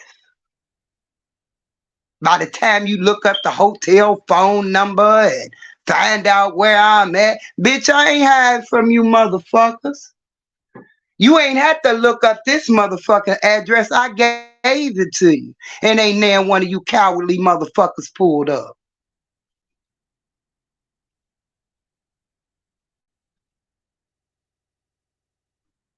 Not one of you cowardly motherfuckers pulled up. I just called it as y'all want an internet beef. I want to take that motherfucking Turology inhaler, take a couple of puffs, at least enough to give me enough air to put you motherfuckers down and stomp you. I'm good as long as I don't have to run after a motherfucker. And y'all know that bald head bitch over there, she a runner. And the bitch smart. She said I was chasing her in my wheelchair, which I wasn't. But that bitch know how to go hit them motherfucking steps. So I couldn't get up there if I did have the intention on chasing her or running her over. That bitch been used to running. See, that's what her problem is. She ran a lot of days from school because of that motherfucking mouth. She done been beat down a whole lot because of that motherfucking mouth.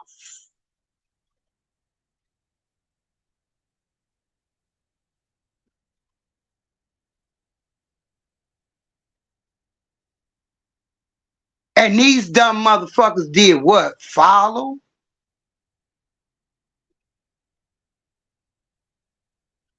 And the motherfucker out of the country, he out of the country because he thought maybe he'd make a friend out of the country because he ain't had none in the States. He put any pictures up of his beautiful mother, his beautiful sister, and his siblings. He went all over to Facebook to get pictures of my family. Damn, he ain't got none of his. When he put my mama up, I just smiled. Because he put my mama up and couldn't put his up. Make that make sense. My mama picture, that picture you put up and all on my Facebook profile. Then you went and got a picture off my sister or one of my relatives' page. He went seeking for pictures of my family members, but you've never seen him put none up of his beautiful mother.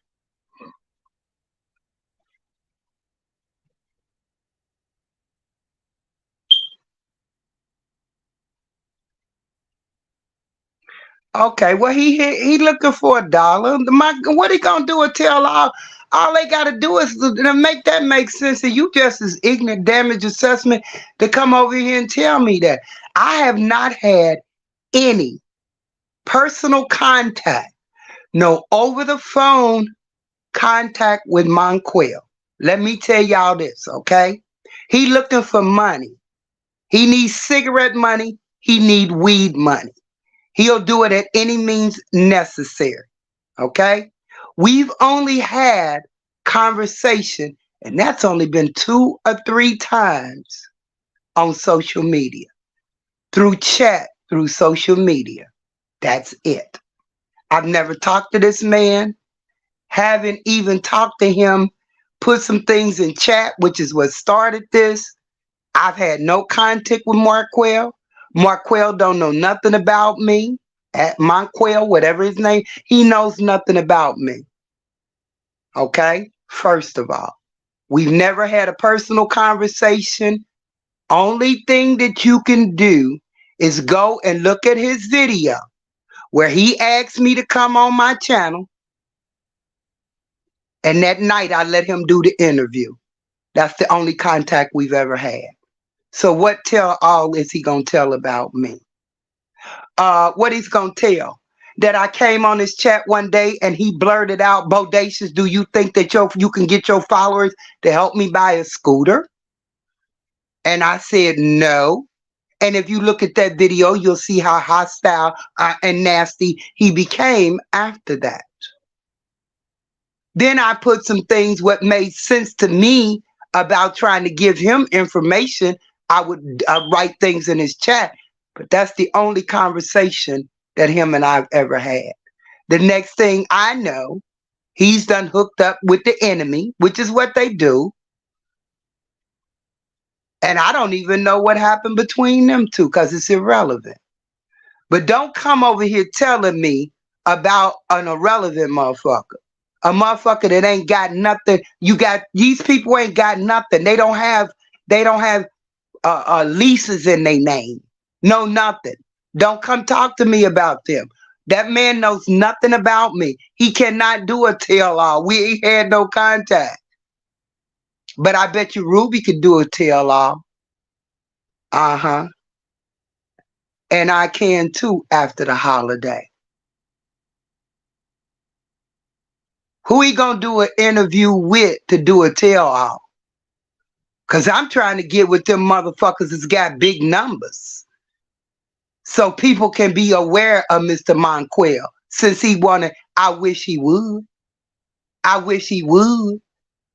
I wish he would get out there and lie on me. I wish he would. I wish he would because he don't know nothing about me.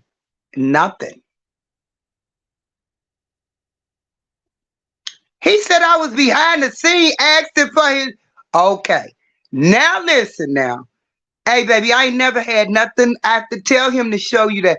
I don't believe that man said that. I'm not even going to cuss and fuss about that.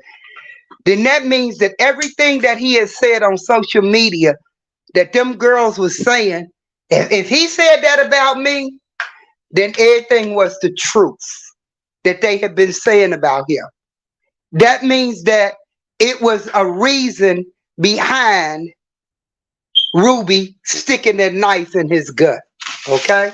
If he told you that I was behind the scene, asked him for his pictures.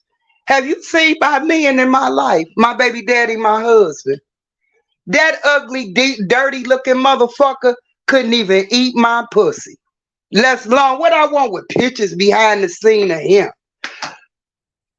Do you see the motherfuckers? The motherfuckers that I fuck with, the men, they dappers.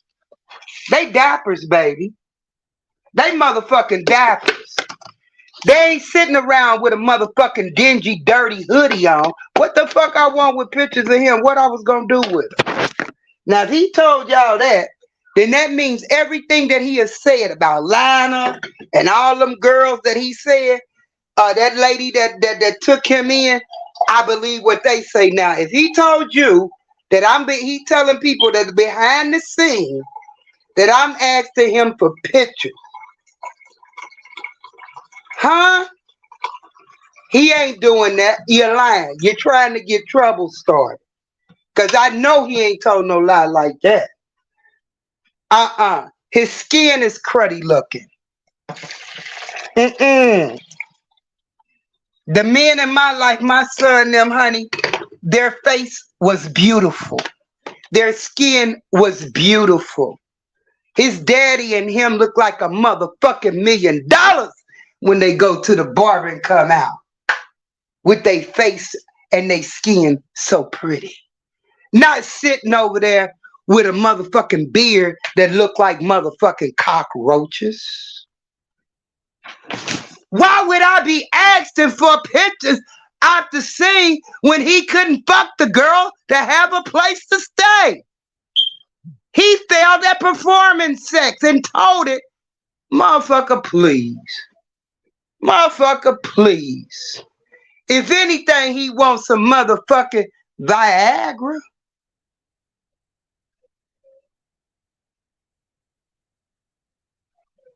I ain't gonna let y'all read that shit they over. That's somebody lie. Now I don't believe that man went and told nobody I was asking for pictures behind the scene. I'm not gonna believe that. That's somebody trolling and trying to start trouble. I know he ain't told nobody that. I ain't never had nothing behind the scene. We didn't even talk about the interview, y'all. Everything that y'all seen on his live and my live is all we ever talked about. Okay, I'll do it at this time and I'll see you then.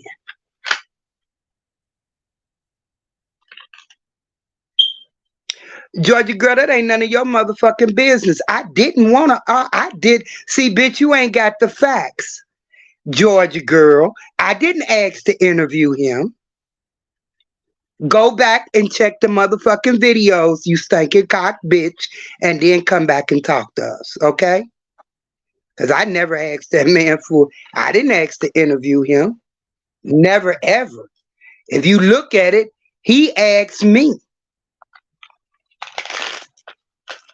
so he could get some donations for his supposedly nonprofit and the mission he was on for helping the homeless. I thought I was helping him. But no, I never wanted to interview him. And if I did, that ain't none of your motherfucking business, ho.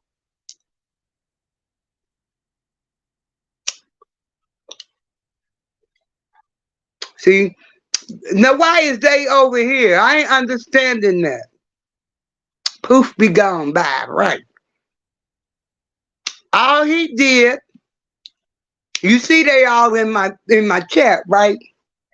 Thanks for your motherfucking view. Mm-hmm. Thanks for your view. He sent his deadbeat motherfuckers over here. That's why when he in chat, he ain't got nothing about 10 or 15 people. Right. Sean said, yep, I donated and everything. Queen tried to do him a favor, shaking my head. That's why I tell you, you can't do good for misfits. He's like a spoiled child. I was good when he was over here getting my money from my supporters and then went and told somebody that Tria only gave him $1, which it clearly stated when we was trying to figure out that we had the right cash app before sending any money. My moderator was the first to donate. Said, let me send you $1 to test and make sure, and then I'll send you the rest. So I do believe he's a big liar. But I don't believe that man said that I was asking him for no pictures behind the scene. Pictures of what? Him laying on the ground? Huh? Huh? With boxes as cover? Huh? Boy, please. I keep telling y'all don't fuck with number dapper men. Shit. Liar. The fuck I'ma do with a homeless motherfucker? Mm-mm. I go to a porn site first. I couldn't even have cyber sex with that motherfucker. All I could be thinking of is the days that he didn't get a bath. It ain't taking many now. You can look at his skin and tell that. You can look at the unemployed conditions that he living in government housing. The motherfucker don't even appreciate that. If anything, if they came up in that motherfucker, they would evict him for the way he's living. Sean said, that's a liar, Tria. I was in the chat that evening. I know you were testing his cash app first. Yeah. So I don't know, but I ain't gonna get caught up. We ain't gonna get caught up with that shit because we don't know. I know damn well if he did tell somebody that, then we all know one thing. Everything that he said about that woman that Marcus paid, the motherfucker didn't even have money to get there nor get back. Okay? Marcus did that. He betrayed Marcus. Went around talking about Marcus as Marcus tried to help him. So everybody that tries to help him, he turns on them.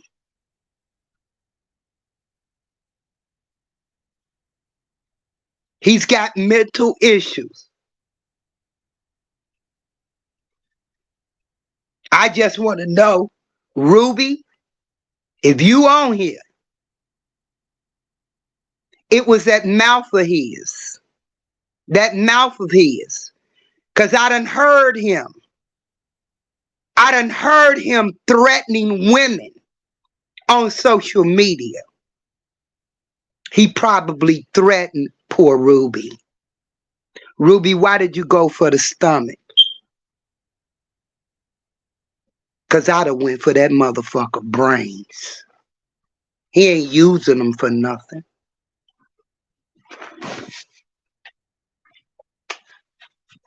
Now I'm going to leave that alone. Or like I said, I'm eating lemon heads, y'all.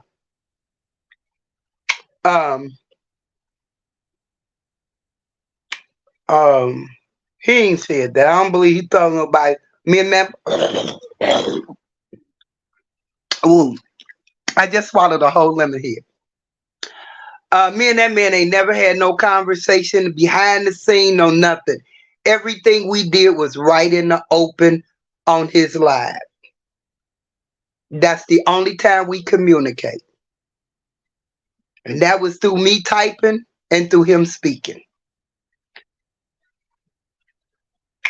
Y'all already know I ain't trusting nobody like that or getting with nobody like that.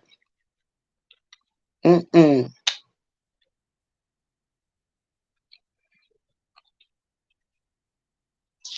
Yeah, but y'all see how shit can be? He trying to get a story. Because he know my name is known out there in the cyber world.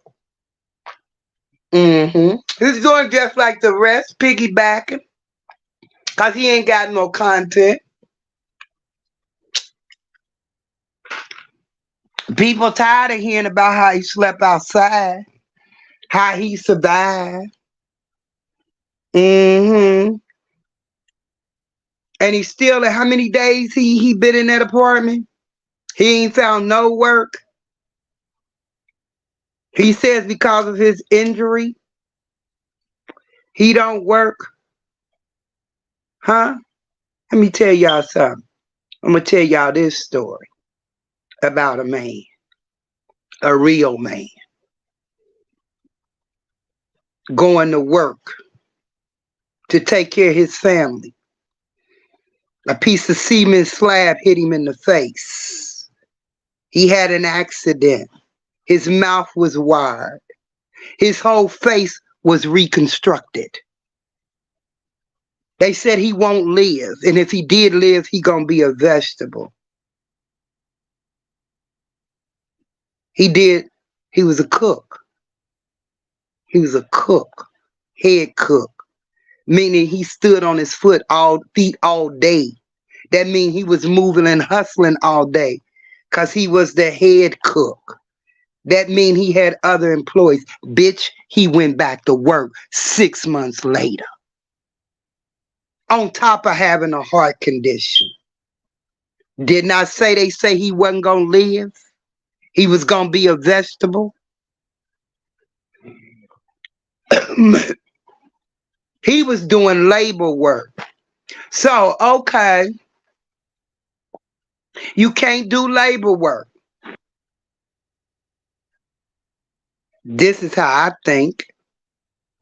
This is what I would have told Desmond if he was still living, going through hard times as a MOTHER. Son, why don't you enroll in school? Community college. Get you a certificate.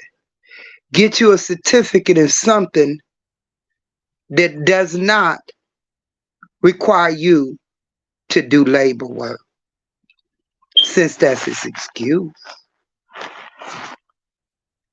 His excuse is he can't work due to his injury. Hey, Veronica, baby, how you doing? Instead of sitting on social media all day long, begging and complaining, he should be going to school. Now, if he'd have told me, Queen, I just got enrolled in school. Bodacious is what he calls me. Bodacious, I just got enrolled in school, and you know I ain't got no car. Do you think that your people would be able to help me with a scooter so I have transportation back and forth to school?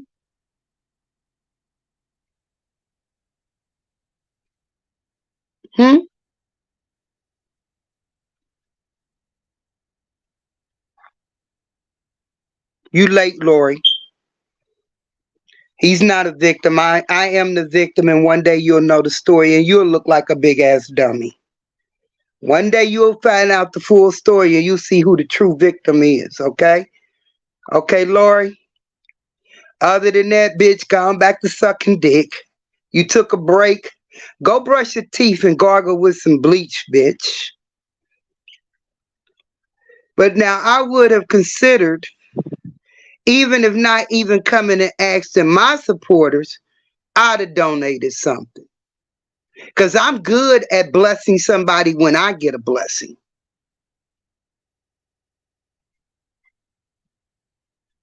Like I said, you motherfuckers can say anything you want about me.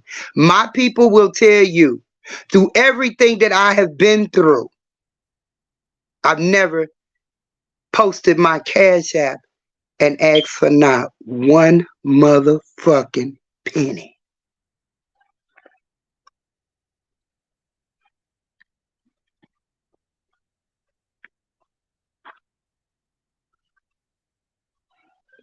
Those that come down in my chat, putting little signals in there and just dropping one word and not saying hello and coming over here with the drama, you immediately blocked. You ain't gonna be seen and you ain't gonna be heard. I can tell y'all, when I get off of here, only a few getting through, because most of the comments that they making, you don't even see them. You're not seeing them. They go into what I call the garbage bin. And then every once a week or so, I go in there and clean it out. Because I found that sometimes it picks up. I had my comment on my tree in there. I'm like, damn. I done had to release a couple of them of yours, Sean. But it just goes, the comment goes and gets released under the video that it hid it from. Yeah. So you bitches is wasting your time. Go on back and, hey, y'all know y'all done overspent for the motherfucking Christmas holiday. You bitches better go on and get on your knees and get that money for the first of the year's rent and gas and electric and leave me the fuck alone. Cause hey, I ain't nothing wrong with me over here. I'm telling you.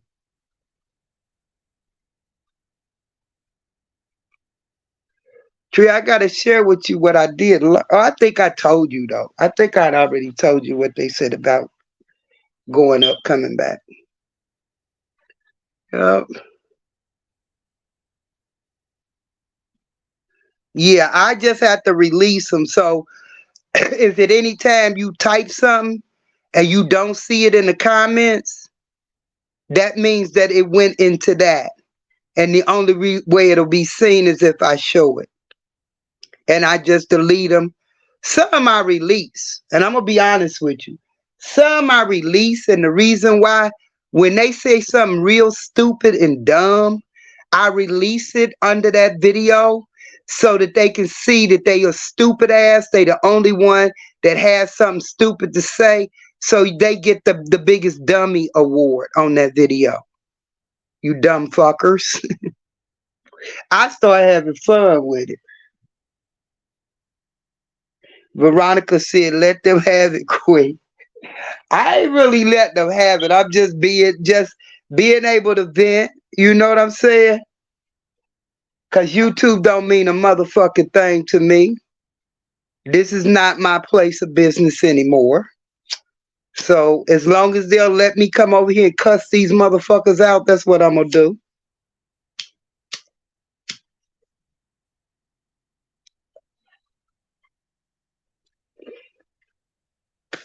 They been waiting for me to come on all day long. Got me on notification. Say, damn, my life ain't been done. Queen, that girl ain't been on here so we could talk about her. Without me, they bored. So this is a way I can give them at least once a day. I give them something that they can. I can give them a little content. But other than that, y'all, I gotta tell you guys, I love you. I love you. Thanks for your support. It's been overwhelming. I cannot say, and it's slow. It's slower than I wanted it to be, as far as my YouTube followers following me to Facebook under Bodacious Davis. But I cannot say that all during the day that those numbers are coming. I'm trying to get to 10K, and all I need is for my supporters over here to come over there, and hell, I'll super exceed 10K. Now, this is what I'm asking you. You want to be with a winner or stay over here with the losers? I'm tired of hearing I don't have a Facebook account. I didn't have a YouTube account either. I had to make one. It take 2 minutes.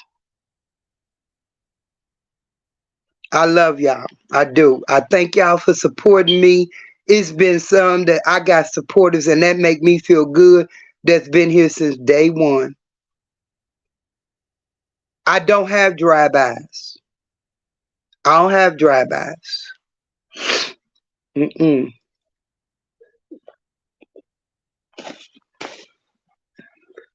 But two, I do not get obsessed with my followers. And I learned early on, I don't talk to nobody. Very few people that I have contact with personally on this social media. And that could, when I say personally, I'm even talking about email. Okay? And the ones that I do, one ain't even on here no more.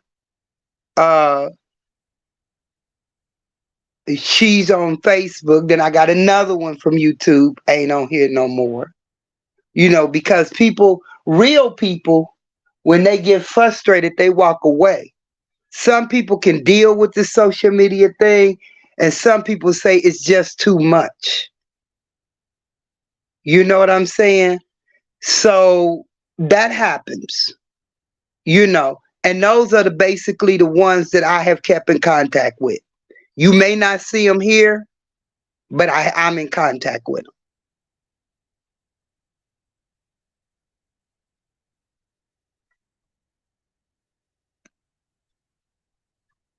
Tonight is your Friday. Okay. You tried to tell me. Now I got what you was saying the other day. I'm finally seeing it now. You on a regular off day now, right? Am I right or wrong? From the Texas,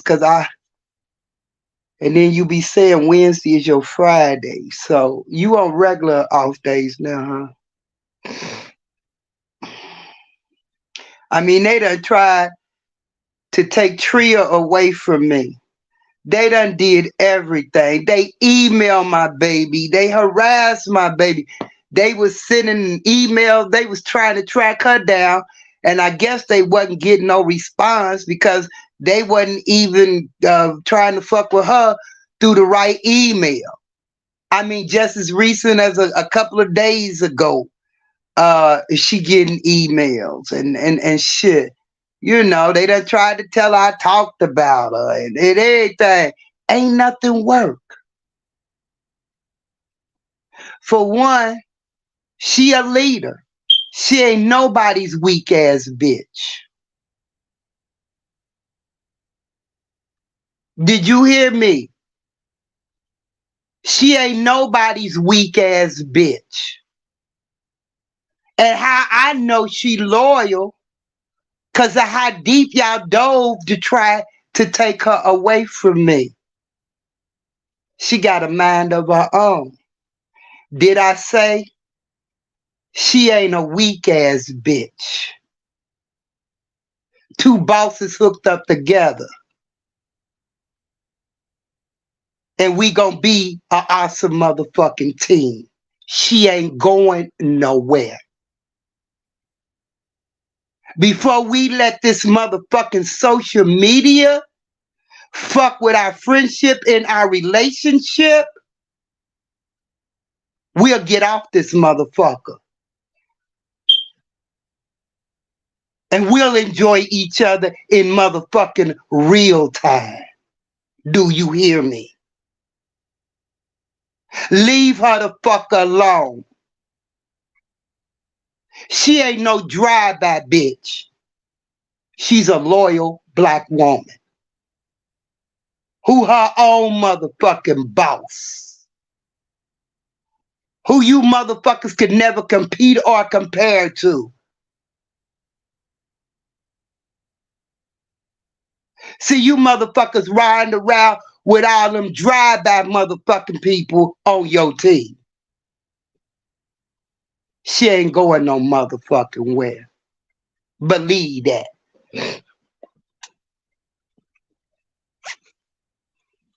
And this ain't no thing that we may not always agree. We may have a disagreement. You'll never know about it. If we do fall out, you bitches will never know about it on YouTube. I promise you that. We'll never give you the satisfaction if we do to disgrace each other on the motherfucking YouTube. I bet you that. And you know why I can say that? Because of the motherfucker she got on her team. Her mama. Her husband. She didn't come from that kind of motherfucking stock. That low budget, low class shit. So if we do ever fall out, you motherfuckers will never do. We'll never. And I can tell you, we'll never. Because I wouldn't even let it go there. Like these bitches that get on here and they done been behind the scene, they done talked, they done told personal shit, and as soon as they get mad, they come out and they talking about each other. The ones that done schemed and scammed, they telling now, but was the schemer and the scammer with them at one time? Hey, Miss Peaches, That's a blessing to love and trust and strong enough to see through the dust. Hello, everyone. Yes, Miss Peaches. Yes. And they mad at that. I guarantee you on my life, if we fall out, you motherfuckers are not going to hear us get on here and downgrade each other.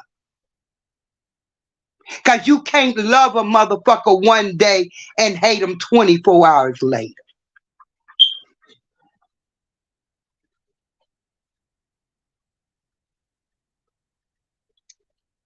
Leave her alone. Stop disrupting her with them motherfucking emails.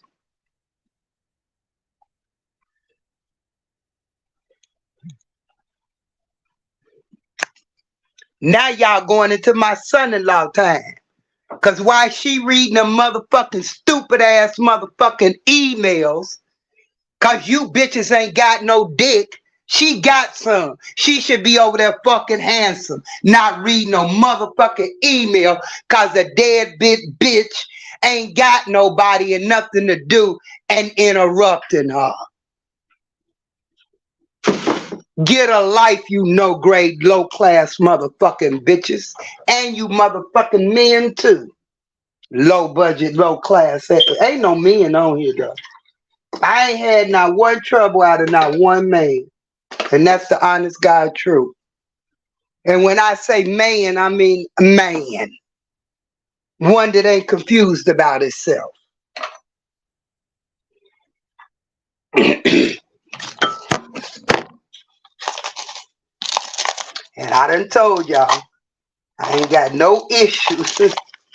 Can't have no issues with gay people. Can't be. Got too many of them in my fucking family on all sides.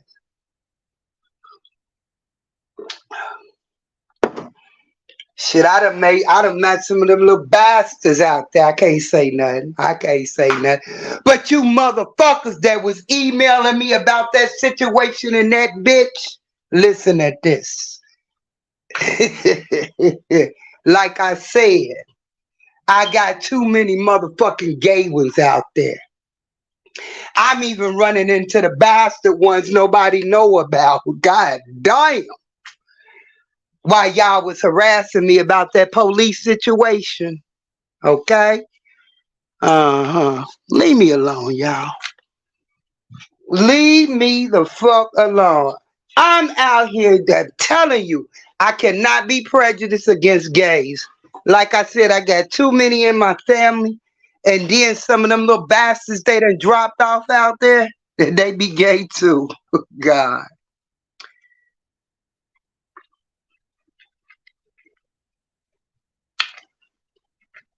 Yeah.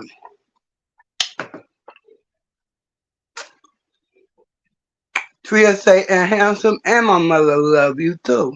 That's what I'm talking about. They just don't know.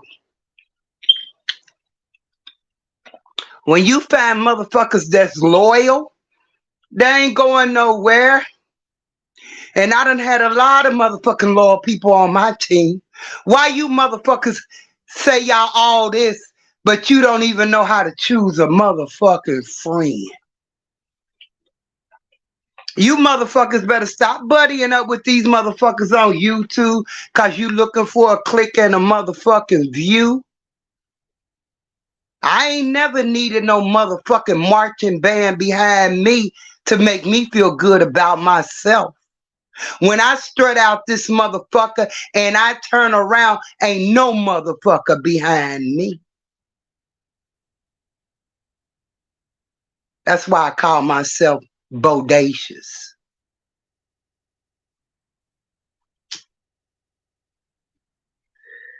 This is how fucked up I am. Shit. What y'all done did to me. Bitch, I will legally, in the next what? I got 12 months to do. On that 13th month, the week that I get out of this motherfucker, I'm legally gonna be bodacious. That's what you did to me. You built up my self-confidence. I'm gonna make that shit legal, cause bitch, you bodacious. You had these motherfuckers, you all in their mouth lying on you because they were jealous of you. Bitch, you are the official bodacious.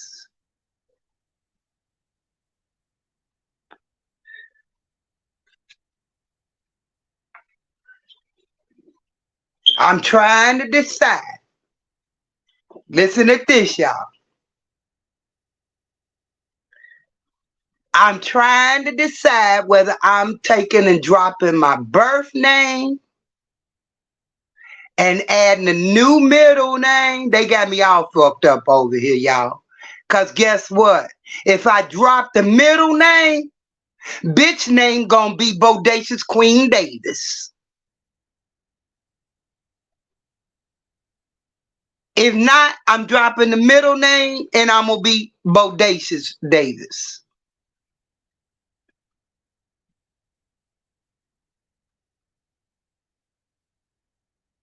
If it wasn't for me trying to live right by God, really what I want my name to be is Delicious Davis. That sounds too sensual though. So I'm gonna go with the Bodacious.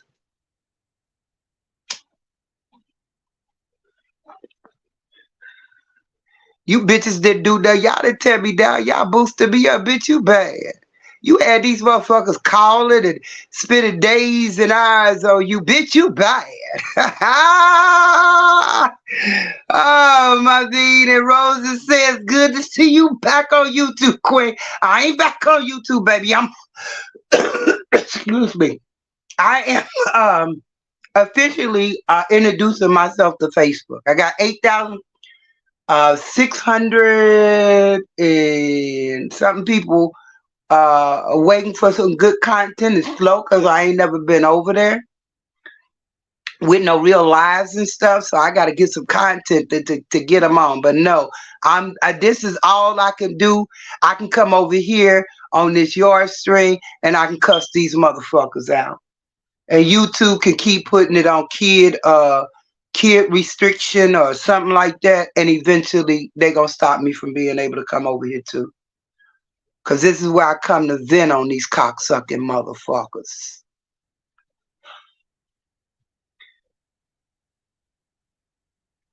Ooh. But how you doing, baby? But anyway, if y'all have not did so already, gone over there and subscribe to YouTube. I mean to Facebook. Now y'all know I'm on, I don't know. I'm hoping before I ride up out of here that I got my 10K. And then it's gonna be silent for a while. But I'm gonna try to put out a lot out there to hold you guys over there, and we'll just say we on temporary vacation. And when I come out, I'm gonna come out booming and ready. I'm gonna have all kinds of stories to tell you, my jail mission and what happened, what didn't happen, because I ain't giving up no pussy in there. So if I don't make it out, good thing they sending me to the hospital, I guess, because I don't think I'll be dealing with that. But if I don't, by any chance, I don't go to the hospital and I go to the prison, I ain't giving up no pussy, okay? I ain't licking nothing. They ain't licking nothing. I ain't going in there, I ain't going, I ain't going for it. I'm going to do just like my friend, this is funny, y'all. I had, well, the whole,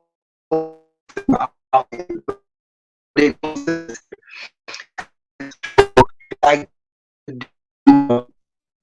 you go in workout. That was itself. That's what really live was in work. And they do. They under is downtown. So that get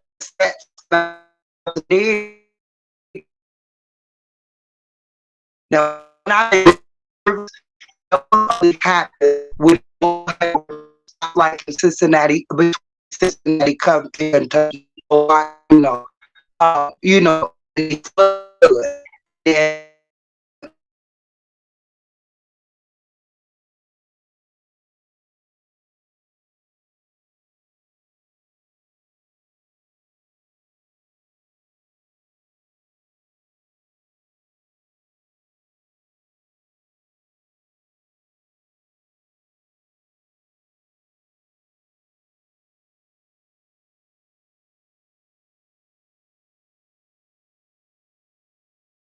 what happened. It just automatically cut off, and my hand wasn't on no keyboard or no nothing. But anyway, that's what happened. So a lot of the businesses downtown also has those has trouble with rodents and stuff. And it's usually, like I said, because the Ohio River has flooded and they're coming down the Ohio River. So everywhere that may be in that city, that's got bad weather and it floods. I mean, they got $1 million homes down there. And these people, these people, they want to be in the city. They want that river view and all of that. And it's a whole documentary on it, how now they like, well, we didn't notice, you know what I'm saying?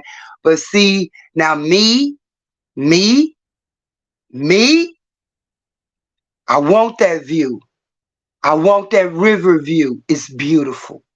Condos up at Eden Park and everywhere. You can get the park view, you can get the river view, but there's a consequences that come with that.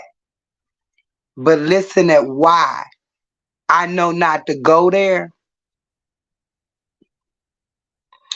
I used to be in that same area when I was a kid.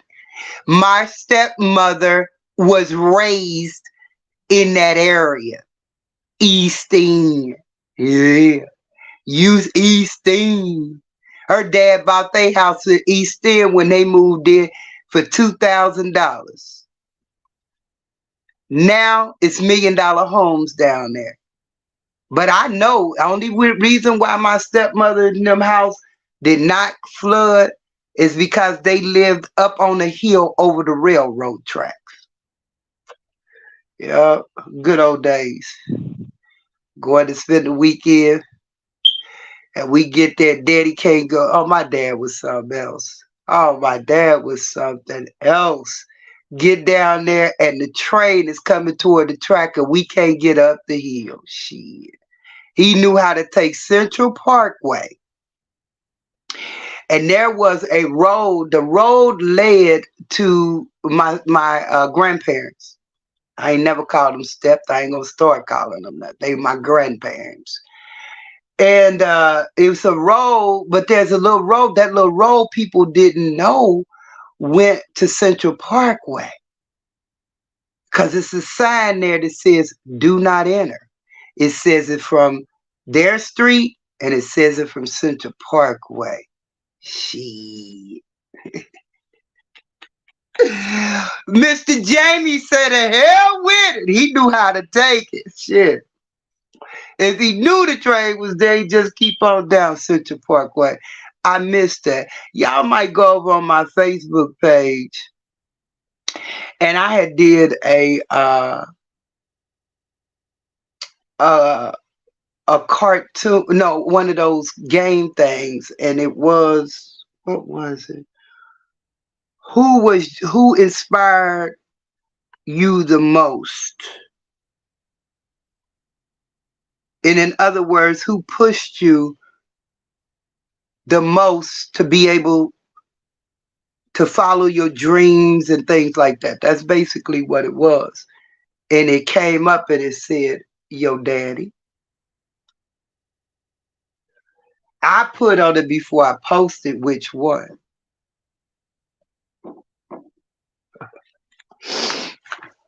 Because I had 3 good men in my life. That was my daddy. I'm going to go back and change it though.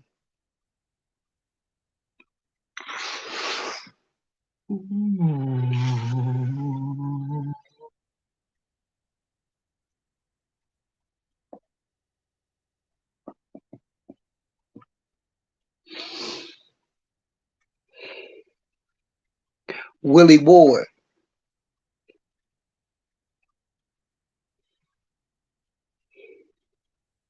aka Jamie, aka Mr. Willie. He did it. hmm I always thank God that I did have 3 daddies. But that one there, mm, mm, mm.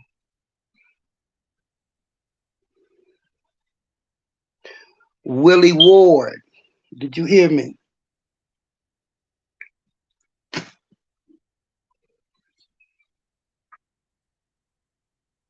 Always made me feel like I could do anything.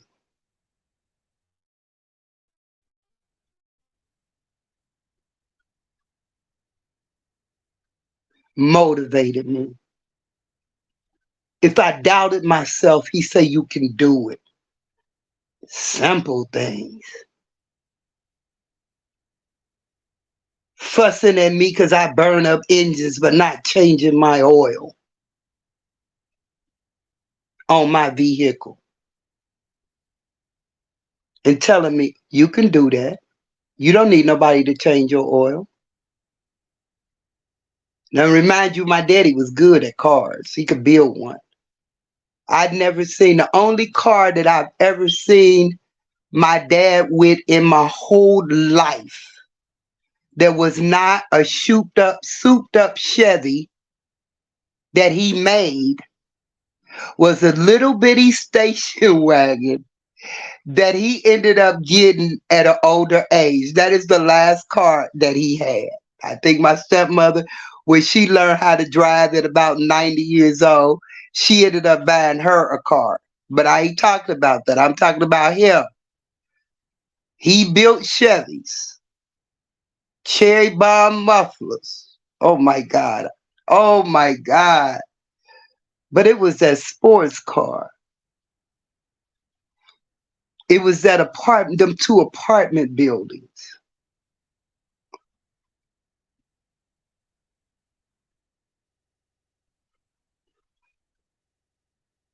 It was a sports car first. Or was it? No, it was actually the buildings first. I'm doubting. You can get them? Yeah, I can get them. I'm doubting. Do I want that responsibility? I'm doubting. I had every excuse in the world why I was not going to follow my dream. He said, you can do it. And I did it. Thank God for three daddies. This bald head bitch said I had 100 jobs. I sure did because I was a hustler. Mhm. And see, every daddy I had a different personality and played a different part of my life. One of my daddies, I'm trying to show you how to be financially secured. This is when I was selling investments. Hey, this bitch over here got a many of hats. Yes. I went to my parents first. They were going to be my first. I was in training.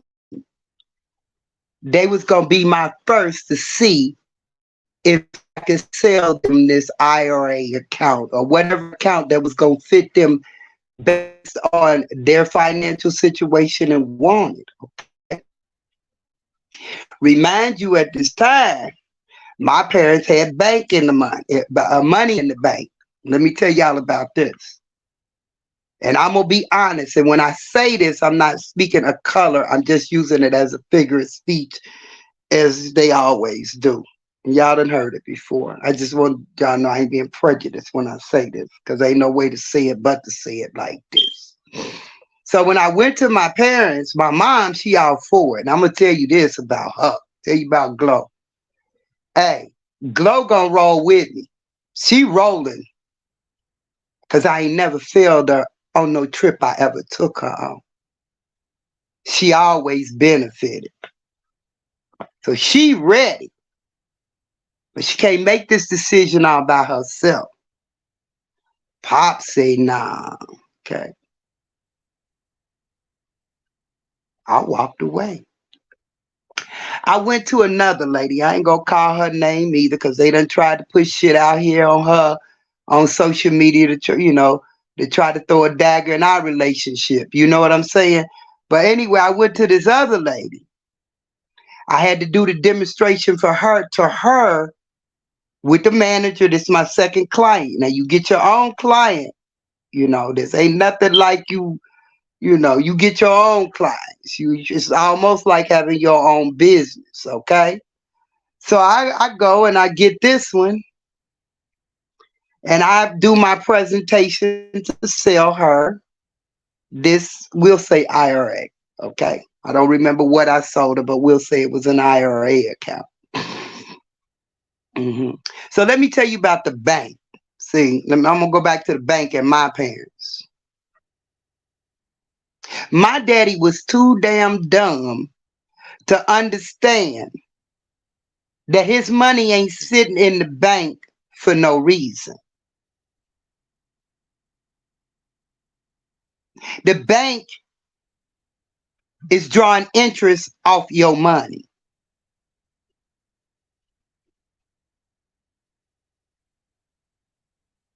You not getting all that they getting. Uh-huh. When they say we give you a 6% return, let me tell you this. They probably getting 15% on interest. Uh-huh. Because they getting theirs, you dumb motherfuckers. I had to call him a dummy on that day and walk away. So anyway, I go to this other lady. I sell her this IRA.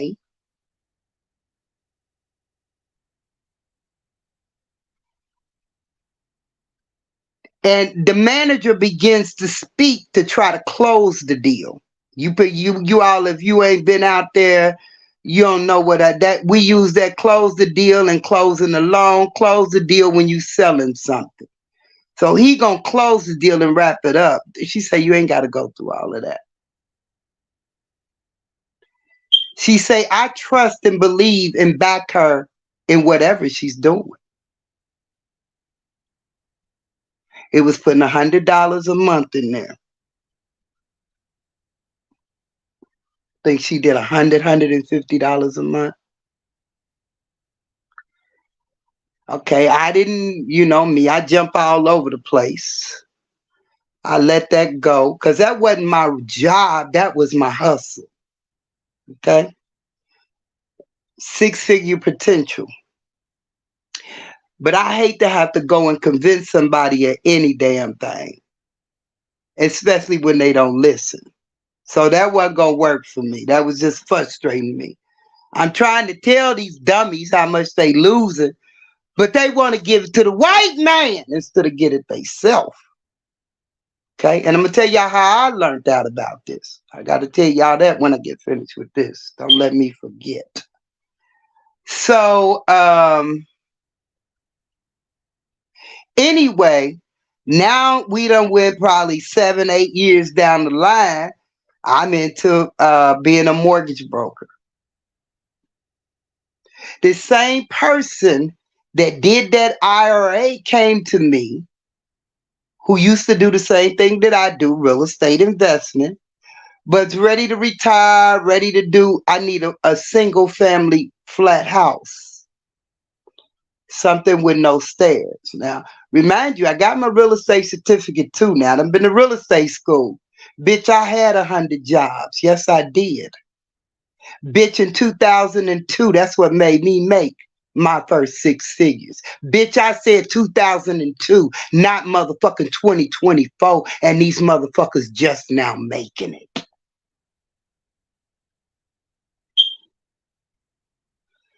So anyway,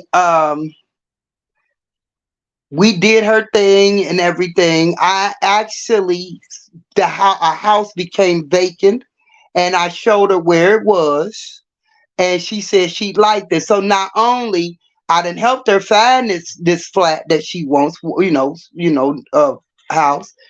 Uh, I'm also gonna do the loan on it. So she worked with the realtor on that, and then I work on the loan portion of it. So you got your closing costs, you got this, you got that when you buying a new house and everything. And she's like, girl, she said, I'm so excited. And I'm like, excited about what? Now, that is 7 or 8 years later. She said, you know what I'm using to buy this house? I said, well, what you using? She said, remember that IRA you sold me? She said, yeah. She said, I still got it. And what it's going to take for me to buy this house, I ain't got to use it all. Uh-huh. Uh-huh. So, bitch, when you low budget ass motherfucking bitches was out there trying to defame me, bitch, you should have put the best of me out there. Cause there's very few of these hoes out here that's got these motherfucking social media accounts can tell you that they was out there like me. I ain't seen a bitch out there that could compete and compare to me when I seen how they thought getting the bag is getting it off a motherfucking blue app that may not be here tomorrow. You'll be seeing credit cards shut down. You will be seeing cars repossessed. You will be seeing houses foreclosed on. You will see people doing any means necessary, whether they have to go back and get something to try to use it again to get there again. You'll see everything because this motherfucker is not a guarantee. There is no way I want to be social media motherfucking famous. Cause it's quick as hey, y'all watched them go to the top, didn't you? Uh-huh. Now you doing what? Huh? Jack and Jill went up the hill. Them motherfuckers tumbling back down. This motherfucking blue app ain't no security of a motherfucking income.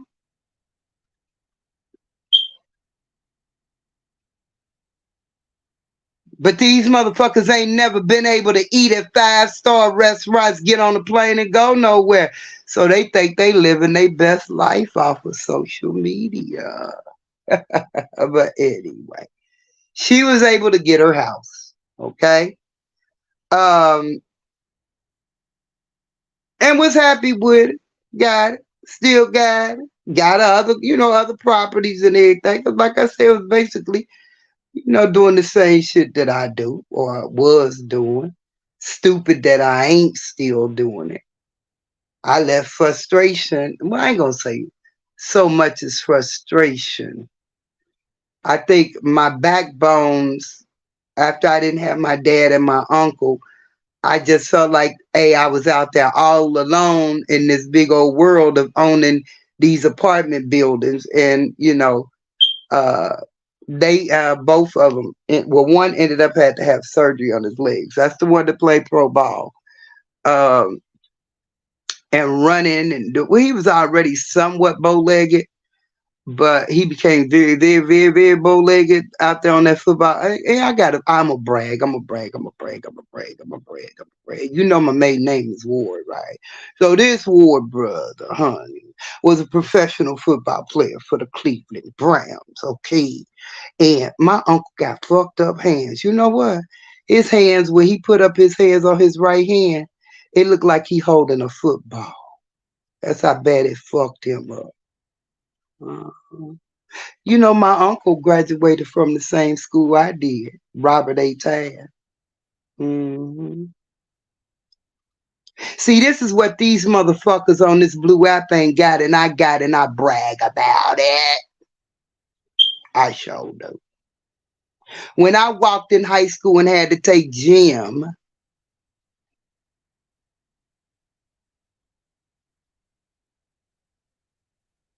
the first motherfucking thing I looked at the gym was the motherfucking All Stars of Robert A. Tad. Neil Craig was first. Carl Ward was second. I don't know the rest of them three. He made the Hall of Fame.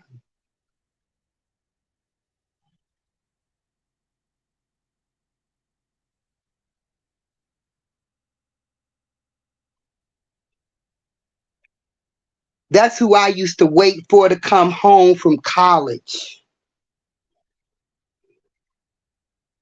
I thought a motherfucker was supposed to come home from college in a three-piece motherfucking suit. I didn't know no better. I was a kid. So to see motherfucker come home in shorts and t-shirts and all that, I don't know nothing about that. That motherfucker had a wavy hair. He had on the best motherfucking looking shoes. Y'all know I'm a shoe freak anyway. I was a shoe freak when I was a kid. And this motherfucker got on the three-piece suit. He coming home from college. That's when he played college balls. Oh, they sagging now when they come home for college. Mm-hmm.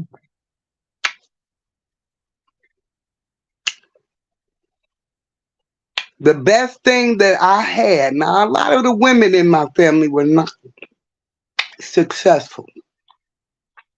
But I can tell you,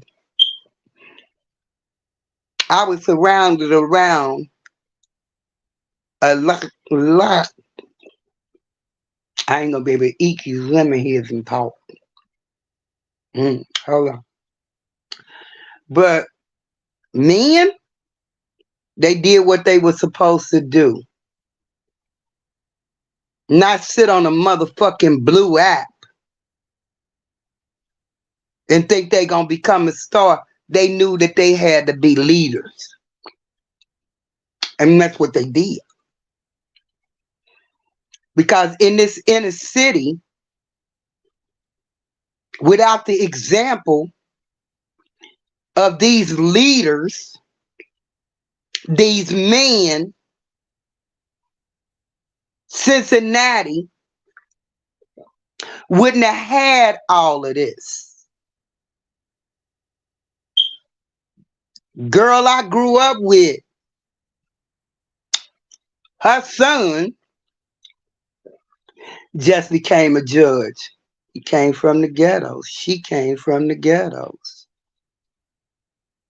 My two cousins that's judges came from the ghetto.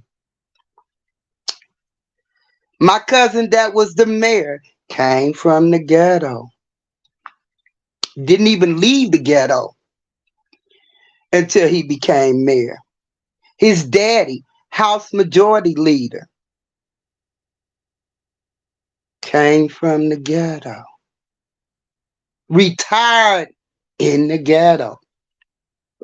In the House of Representatives. A historical nice house in the ghettos. These motherfuckers bragging about where they live at. I live in a nice area. I live this. I live that. Most of them paying too much to live there. Some done bought it for somebody else that owned it 3-4 times. It ain't where you come from, y'all. That's my point. I know where I was going with that is, though, without those leaders that built that foundation, we would not have had the successful people that have come out of the city of Cincinnati. Some came here young from other places, but this is where they were the most. We got all kinds of successful leaders, boxers, all kinds of things, athletes, everything.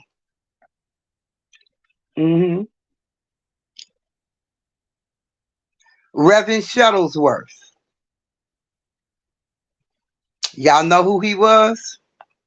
He don't know. They don't know. He don't know who Reverend Shuttlesworth is.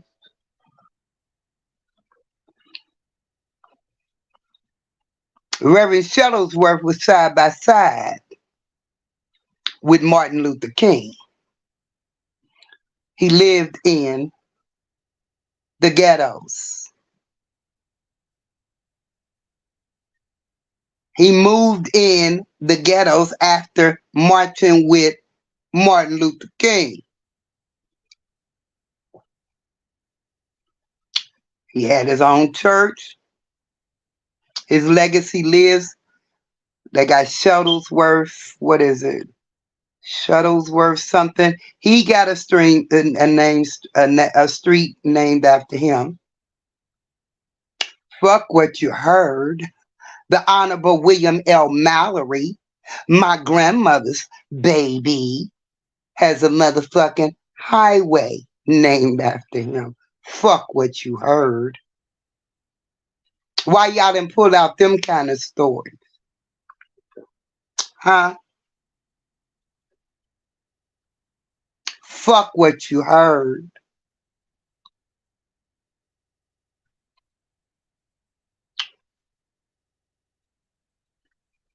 I say me and my cousin, we was stupid as hell. All them boys went to school. All six of them. It ain't number six boys, two girls at this time. Because my uncle and my mama, the only one with kids, that is our family right there. So when people be, oh yeah, I'm related to the Mallorys, you're damn lie. Ain't none of them here. We ain't got none. The boys, my uncle's kids that carry that name. That's all. Okay? So when they say they related to the Mallorys, most likely they're not. No, I ain't going to say most likely. They're not. They related to my uncle's family, but I don't know why her daddy was a prominent mortician here in the city of Cincinnati. She was a school teacher.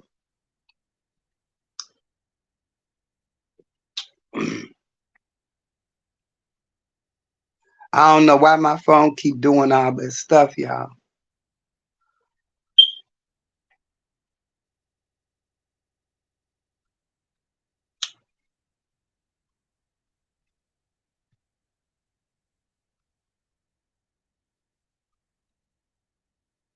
Okay, I'm back. I'm gonna say I don't know why they didn't, why I don't know. I don't know. You don't hear that name. I wonder why though. Mm, he was a well-known mortician here in the city of Cincinnati. But anyway, it opened up the doors for a lot of people that thought, hey, ain't nothing I can do. I live in the ghettos, da da da, and pride.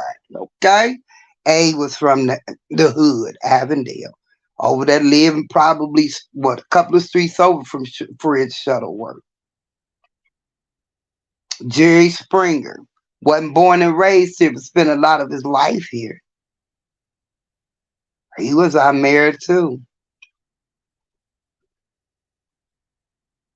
A lot of people didn't understand some of the jokes that Jerry would do, especially them prostitute jokes, because that's what he got caught up into. He bought some pussy, educated man, bought some pussy with a jet. It ain't no secret, it ain't no rumor. He even made fun of it during his career time. Everybody know about it. That is, everybody loved him some Jerry Springer, but everybody known Jerry Springer for buying the coochie with the check. See, y'all didn't even understand. I would catch it sometime. He say something about it or joke about it, and nobody knew what he was talking about. I mean, unless he was from Cincinnati or knew of the situation that happened. Put it like that.